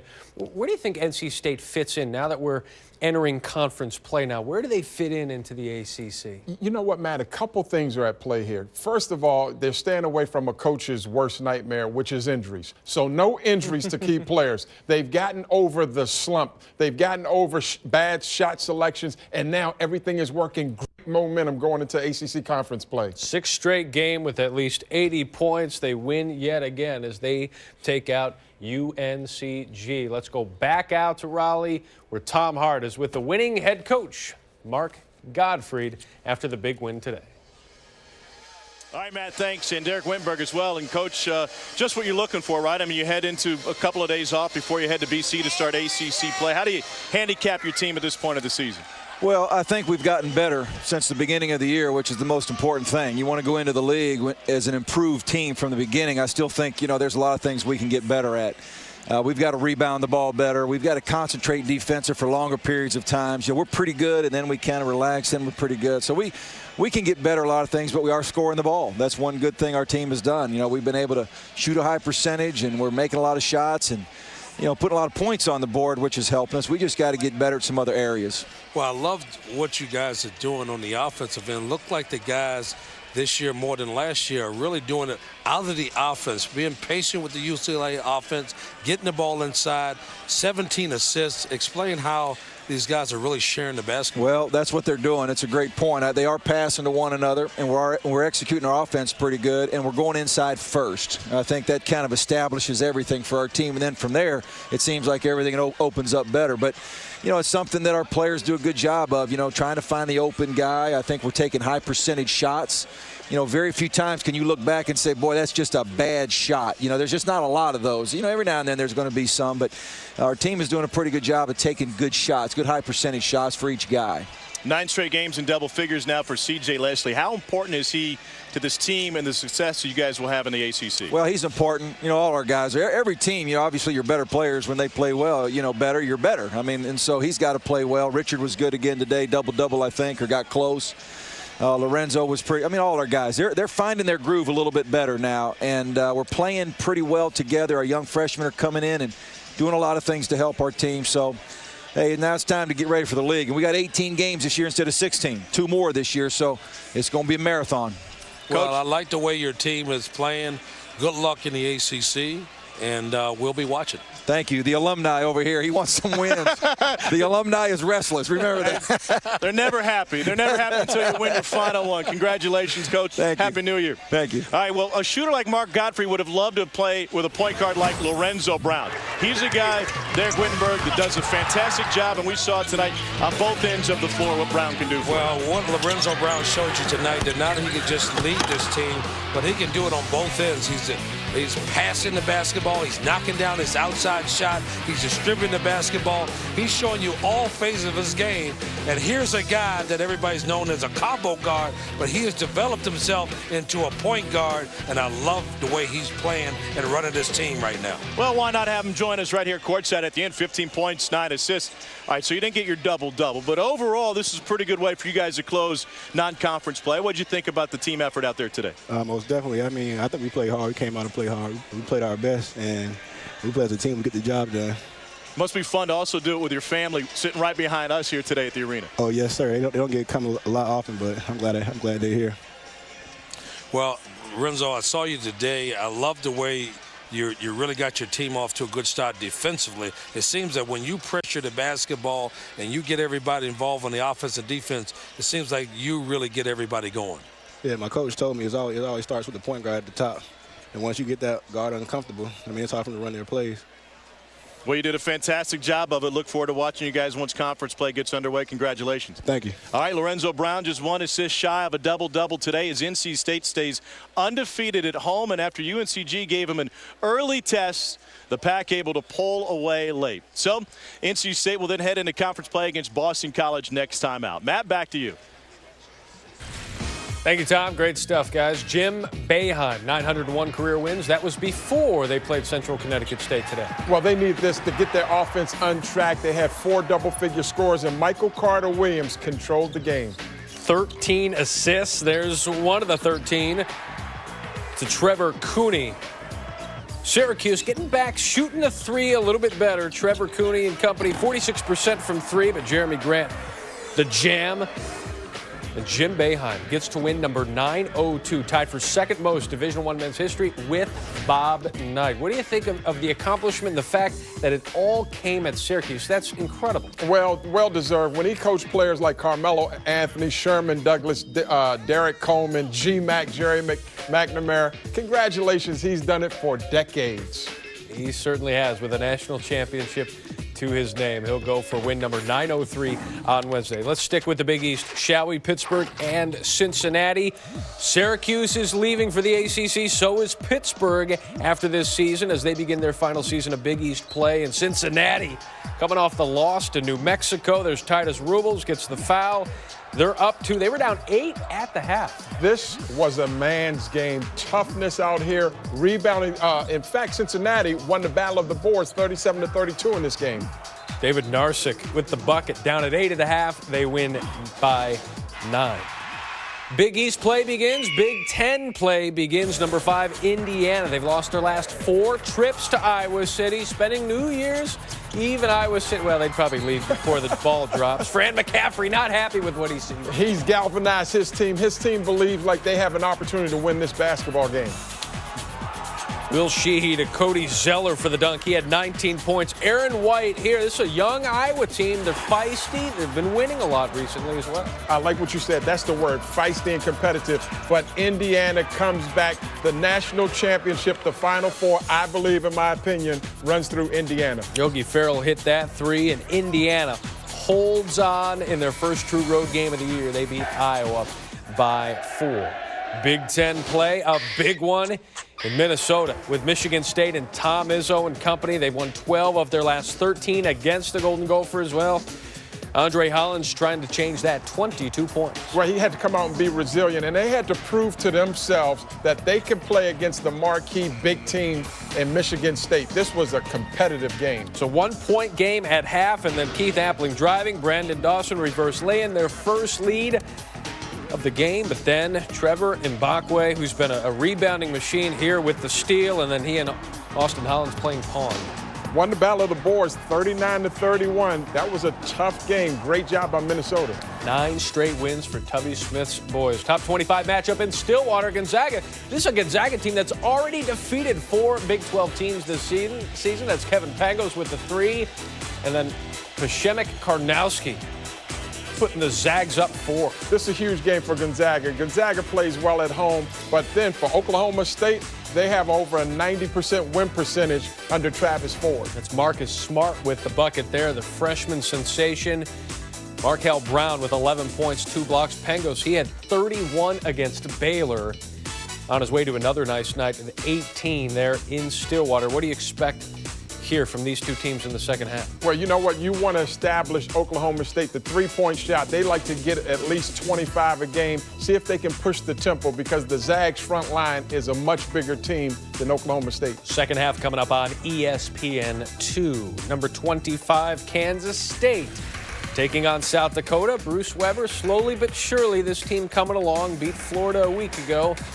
Taking on South Dakota today. Yeah, you're right. Dominated the glass. They were plus 15 on the glass and held South Dakota to only 18% from the 3-point shot.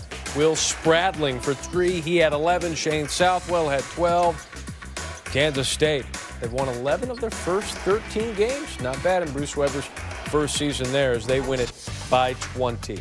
Boise State not going anywhere. They will not join the Big East in football next season. ESPN's Brett McMurphy reported it today. They will remain in the Mountain West Conference in all sports. Boise State will be expected to pay an exit fee to the Big East. Might owe some stuff to the Big West as well. They were expected to join the Big West in all other sports. Capital One Bowl Week continues. New Year's Day going to be a great one. The Heart of Dallas Bowl on ESPNU. Purdue and Oklahoma State. We'll see if the football team can piggyback off a nice performance so far from the Oklahoma State basketball team as they take on Purdue. The whip begins at 11 a.m. Eastern Time here on the U. So as we wrap up, we got another game coming up, North Texas and Middle Tennessee State. What stands out to you from what you've seen so far today? It's all about the Cuse. It's all about Coach Boeheim. Listen, my dad worked in the government for 47 years, but for Coach Boeheim to do this for decades, 10 decades, 3 decades, 4 decades, congratulations for the routine, the consistency, the poise. It's all about the moment. You got to celebrate basketball when you see this. And then Pittsburgh and Cincinnati, we saw that earlier as well. Cincinnati, a nice rebound win against a Pittsburgh team we didn't really know much about, hadn't really played anybody. Pittsburgh is going to be knocking on the door, though. They're going to respond to this. All right, later on tonight, it's North Texas, Middle Tennessee State as the basketball day continues. But coming up now, it is Film Room. Enjoy.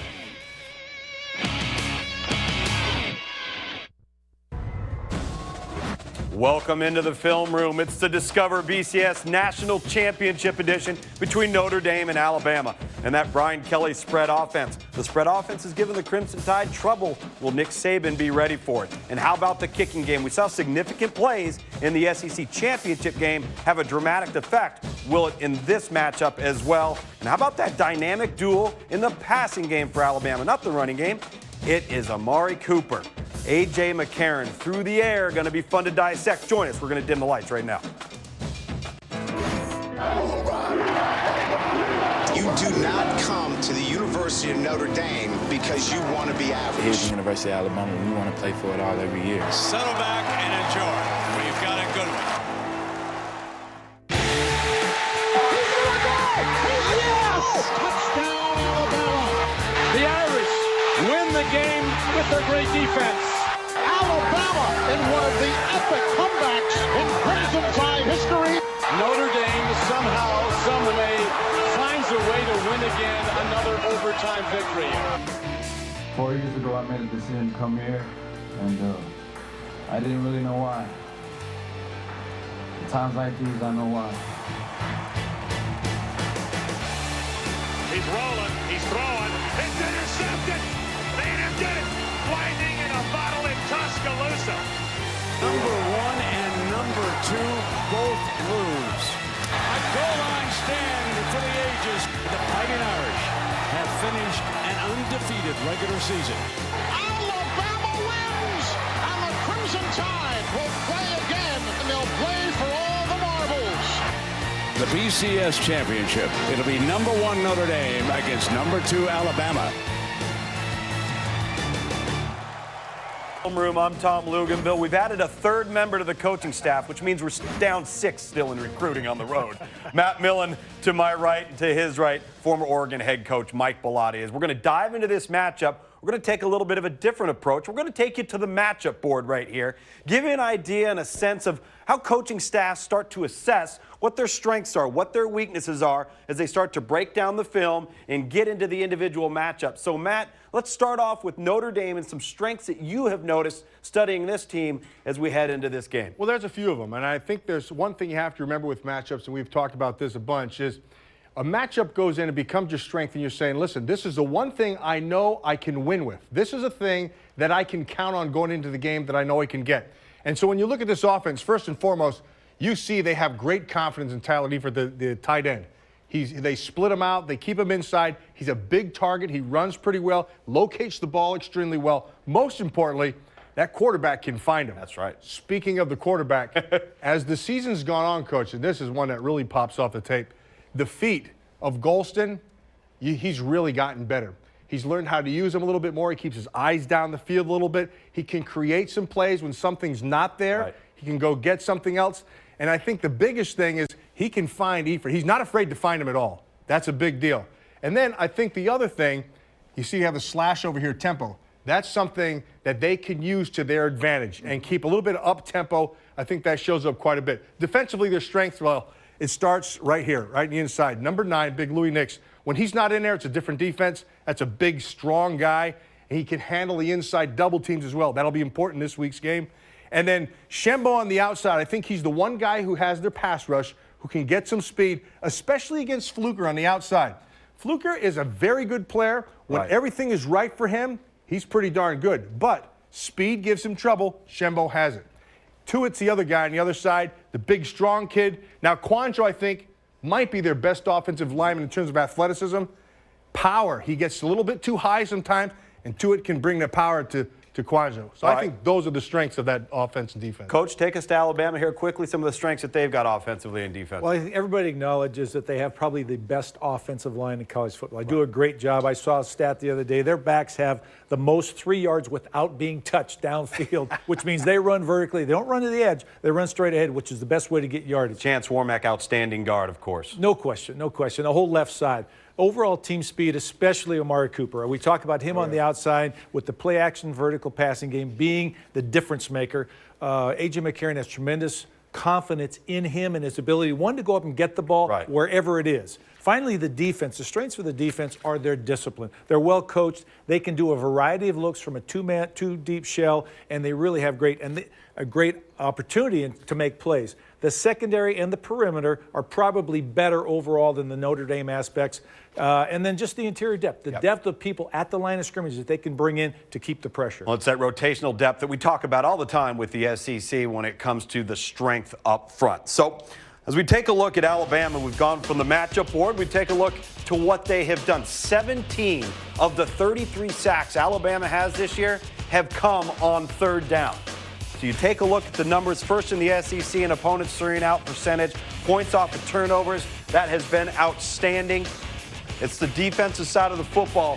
We talked about some various looks there on the matchup board and the secondary perimeter and the depth that Alabama brings to the table. So let's take a look at how that could affect a team like Notre Dame here as we put on the tape. So here's a first look with Alabama, guys, and we're going to see 2 looks in a row with a slightly different adjustment with number 32, C.J. Mosley. Let's walk us through it. They're going with a 5-man front. They're going to bring the linebacker. They're playing man coverage, man free with the safety over the top. Another safety dropping down to be either a spy or pick up the back if he should release. They're going to get there and put a lot of pressure on with just that 5-man pass rush, and finally ending in a sack. Goes one, nobody's open down the field. Great technique in terms of the secondary, and then coming up to any void in the coverage where they try to slip it back out, run the screen, or the quarterback scramble, there is no place to go. A couple things that jump off the screen right away. You're always going to know with Alabama, their corners are going to be extremely very disciplined. That's Nick Saban's one of his trademarks. He likes kids who are long. He likes to take the inside away and force them to the outside. And if you watch them, they almost look identical. Their footwork is going to be the right, and their hands are going to be right. He's always going to force them to take them out of the play and let the rest of the defense worry about the inside. Now, we're going to see the exact same look. It's into the boundary. You're going to see 32 walk up. It's a little bit of a different set, but it's a spread set. We chose that on purpose because you're going to see a lot of this out of Notre Dame. But watch the difference between he being a part of a 5-man rush. He's going to walk up into the gap, and now he's going to take off and he's going to back off. Walk through this, Coach. Double bunch, and again, it's a tough formation from a defensive standpoint, but if you knock the first guy off the ball a little bit, that helps. And then you get a guy coming off the blitz, just standing there, just a pure 4-man rush, which flushes the quarterback. Man coverage down below. They've got a free safety over the top, another safety dropping down in low to cover. And so you've got the same thing exactly with the idea that you force a non-mobile quarterback to get out of the pocket where he's not comfortable. Now, why is this significant? Well, 32, C.J. Mosley is going to be a big player in this game because this will not be a guy who's immobile. That's right. This is going to be a guy who's a mobile guy. This gives you flexibility within this scheme to be able to do a number of things. You can sit him inside and rob him if you want. You can drop him down and spy him, and I think that's what you'll probably see out of this scheme. This time they flush Aaron Murray out into an ill-advised throw. They play the next down. Now, this is their fire zone blitz. They're going to bring 2 off the edge. They're going to drop the defensive end back. 49 Ed Stinson ends up coming unblocked right here off the edge for Alabama. But it's the exotic look meant to create some confusion either in the mind of the quarterback or the front. Yeah, inevitably it just comes down to numbers. That's what zone blitzes are all about. And it makes you offensively have to decide who you're going to account for. Exactly. And you've got to guess. You've got to choose to call your protection before it happens. They bring 4 to a side. And actually, in this case, they shouldn't get 2 guys free, but they do simply because the offensive line is confused. We talked about the matchup board. Alabama's team discipline, gap integrity. You won't see glaring errors and a lack of contain from this team. So that discipline of the quarterback, Everett Golson, is going to come into play in protecting the football. Now let's look at the flip side of the football. You take a look at Alabama's defense versus Texas A&M this year, a team that's in the spread, a mobile quarterback in Johnny Manziel. You take a look at the first half and then the second half adjustments for Alabama's defense. See the 4 sacks in the second half. Too little, too late. Trevor Matich has more. We've become accustomed to focusing in on football plays after the snap. But in the BCS championship game, when Alabama's on defense, some of the most important action will be before the snap. Bama likes to use a lot of pre-snap movement to disguise coverage and blitzes, which can be a problem for a freshman quarterback like Notre Dame's Everett Golson. But Golson has a template to look to, lessons to learn from another freshman quarterback, Texas A&M's Johnny Manziel, and pulls the ball to give the defense time to get there. But as the game wore on, he began to figure it out. This safety wants Manziel to think he's in a two-deep zone, but watch Manziel's head. He's looking right at it. And he looks away and checks him again. Yeah, is he there? Yeah. Now, one more time just to make sure. Yeah. Now Manziel looks through the disguise and sees what the real coverage is. Man with the remaining safety on the far side of the field. The reason Alabama wanted to disguise that was that in this coverage, they are at risk when there's a corner and to hit the right guy. Now, Everett Golson of Notre Dame has a completely different toolbox with a different offensive system to deal with this pre-snap movement. But he will need to decipher it to figure it out with as much success as Manziel did in order for Notre Dame to have a chance to win. Thank you, Trevor. Now we'll flip the script. Take a look at Notre Dame on offense and what Everett Golson can do to keep the Fighting Irish rolling. Golson head down drive. Looks like he's in. Notre Dame touchdown.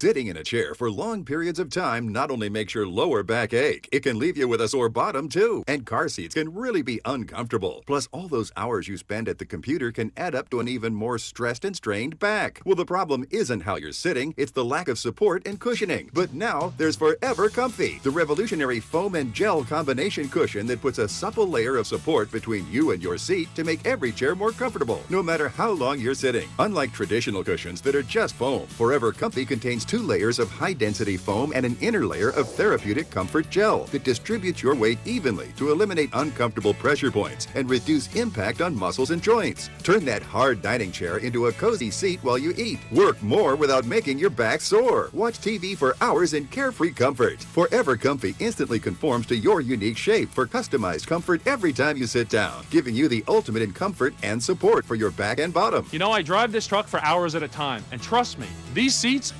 are hard as a rock. Since I started using Forever Comfy, my back feels good and my bottom feels good. The soft fleece cover is washable and helps keep your seat cool in the summer and warm in the winter. Lightweight and portable, so it's easy to take anywhere. Great for patio furniture and turns hard bleachers into soft seats worth cheering about. With the hard chairs that I have in my kitchen, it hurts my back and it hurts my legs to sit for too long. With Forever Comfy, I can sit for hours and be comfortable. So why not take the stress and strain off your back and bottom and get Forever Comfy now? Other gel-filled cushions sell for up to $100, but you can get the Forever Comfy with high-density foam and therapeutic comfort gel for only $19.95. But wait, call right now and we'll send you a second Forever Comfy free. One for the house and one for the car. You just pay separate processing and handling. That's 2 Forever Comfys for just $19.95. To order Forever Comfy for $19.95 plus processing and handling, call 1-800-755-3215 or order online at getforevercomfy.com. Senior running back Akeem Shavers leads the Boilermakers against Joseph Randall and a herd of Cowboys who can really light up the scoreboard. The Heart of Dallas Bowl. Purdue battles Oklahoma State tomorrow at 1 on ESPNU. College football lives here. Here's the snap. Here's the handoff. Notre Dame stops it. The Irish win the game with their great defense. Jones straight back.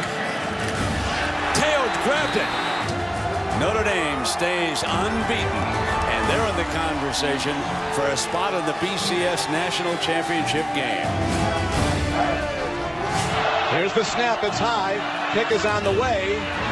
It's no good. Golson head down drive. Touchdown. Notre Dame somehow finds a way to win again. Another overtime victory. Play action, roll right, throw, diving, incomplete. A goal line stand for the ages for the Fighting Irish. And the Fighting Irish have finished an undefeated regular season. And now they will head to Miami.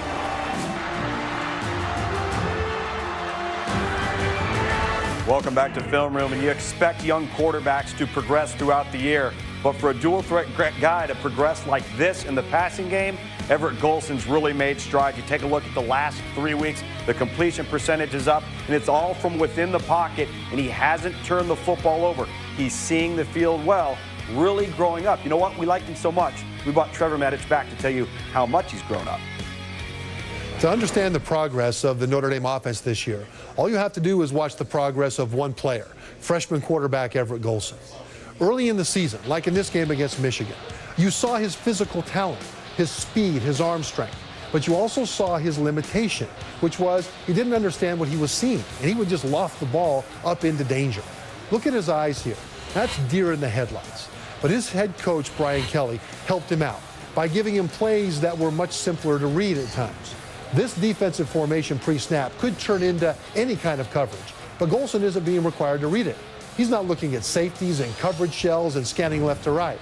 He actually has 3 options in a vertical plane. Start deep, move short.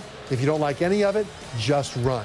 Simple reads like that allowed him to go through the season having success on the field and gaining confidence. And then when Coach Kelly asked him to make more sophisticated reads, he did. Like this one in the finale against USC. He read the coverage shell too deep, knew that he needed to go to this receiver against the near safety. Now, he doesn't just need to throw this accurately, but on time. From his perspective, this is the window where the ball needs to go. But the accuracy is only one component, because as his receiver gets into that window, if the ball is late, then the safety has time to come over and disrupt it. So that read was pre-snap, then post-snap to confirm, then where to throw the ball, and then when to throw the ball and finishing it. That is terrific progress from a player who was deer in the headlights in the first month of the season. And it makes him much better able to take on what Alabama will throw in front of him. Thank you, Trevor. We talked about the dual threat awareness of Everett Golson, and look what he's doing with his feet, buying time, creating plays, improvising, and on third down, extremely effective, keeping drives alive, sustaining the series for Notre Dame's offense. So if you're Nick Saban, if you're Alabama on defense, yes, he's inexperienced. He is short. He's on the shorter side at around 6 foot, and he has improved in the passing game. But you've got to be concerned about whatever Golson brings as a runner. Again, creating plays, extending plays. That's why you can't allow things to break down. So let's take a look at what some of the plays that Everett Golson has created with his legs in the run game. This again against USC. We're going to watch, and Matt, take us through the opportunity that's created because of this one-on-one matchup here with the offensive guard at Notre Dame. Now, this is smart by USC, and they're going to isolate the right guard. Now, it doesn't matter what the name or the face, that has nothing to do with it. But when you look at an offensive line, that right guard spot is generally a guy you want to be able to attack, particularly in this protection. And here I want to show you. This protection is going to go away to this side. They're going to check to this side. That means you want to try to get an outside rush and isolate the guard and give him a two-way go on the inside. So widen the tackle. Widen the tackle. Create gaps. You know he's going the other way. You know the protection. And so you give this guy a two-way go. Anytime you have a two-way go as an offensive lineman, you're in trouble. I mean, so you have to be a good athlete. At this particular time, he gets beat right away. He misses with his jab, and he's going to get back to the inside. So what does that do, Coach? Puts all the pressure right back on these two little things at the end of his legs. They're called feet, and he uses them extremely well. Now, what's he going to do? There's things that you can do and things that you can't do. One of the things you can't do is panic. One of the things you can do is get your eyes up, calm down, let your feet take you to the next play. Use your athleticism. They love to run, quarterback run, out of empty. They have some designed running plays. This is not. This is a pass option. He's going to drop back, and then he's going to use, you talked about those two little things right there. He loves that. Actually, he's in very good shape when he has to use his feet to make a play. The other thing to note, too, for a guy who can run, and the coaching staff knows it, they're going to tell him, you look at the middle of the field.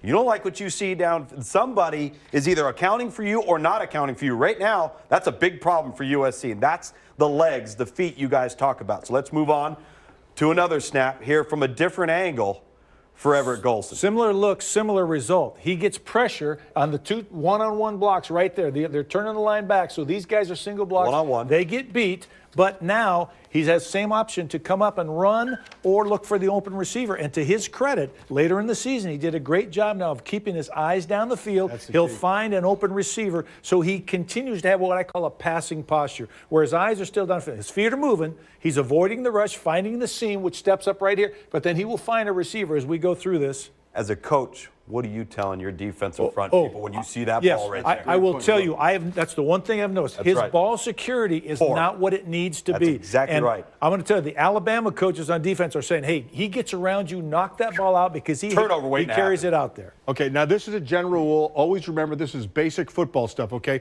Guys like this, guys like Johnny Manziel, guys like who love to run around and create things, they're really hard to coach. Because you don't know what they're going to do. Right. But they're hard to coach they're even against. harder to coach against, man. Because you don't know where they're going to be. And so because of that, unless you're locked up in man-to-man and you can account for the quarterback, he's a free guy. Yeah, absolutely. All right, now here's a wider angle earlier in the season versus Oklahoma. Let's take a look at, once again, Everett Golson kind of pulling a rabbit out of a hat when he needs to. Well, a couple things. Let's jump look at off the initial. tape. Yeah. This is the first. This is the third example we've given you. And there are some things you're doing back here, and that's fine.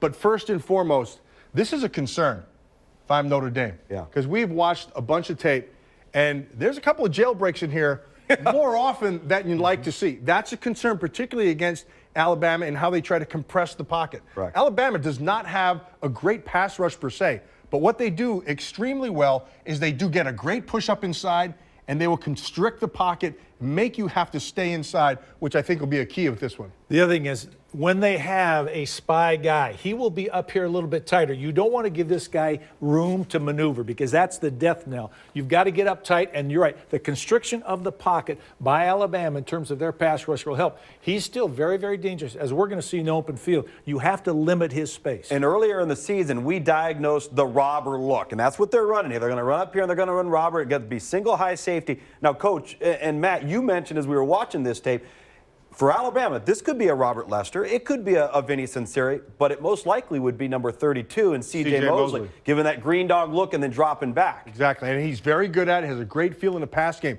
But a thing to remember, whenever you watch a guy who's going to drop down and they want to spy this quarterback, there are two things. There's too much green in between you got to be careful with because he can still run away from that. On the other hand, you can't get too tight because you lose your angle. Mm-hmm. And once you get down into here and he starts taking off, he'll gain an edge easily, even if you can run the same as he can. He'll outrun you.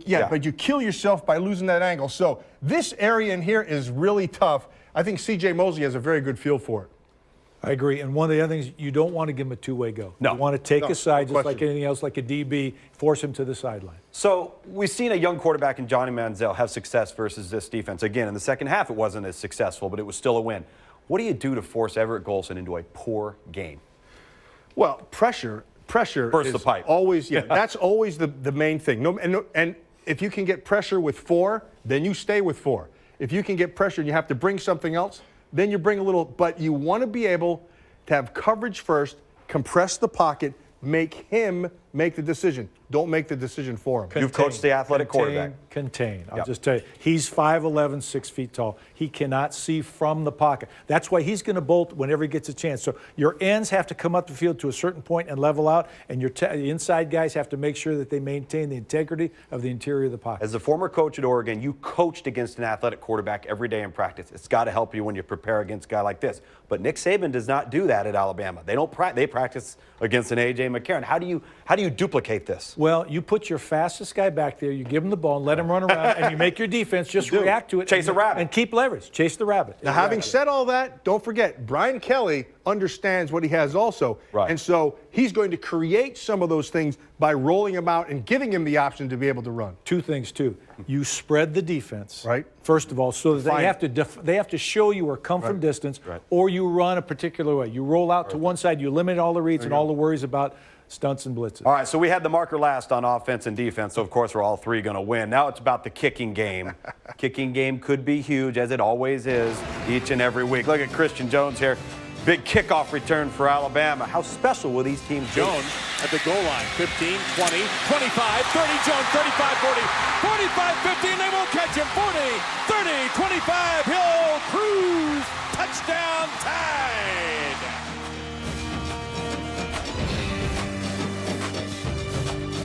Millions of girls are told they're pretty. But not many end up becoming a model. Even fewer decide to put their face in front of someone who wants to rearrange it. And now, instead of fighting for a cover shot, I'm fighting for gold. I'm Michaela Mayer, and I'm one of a kind.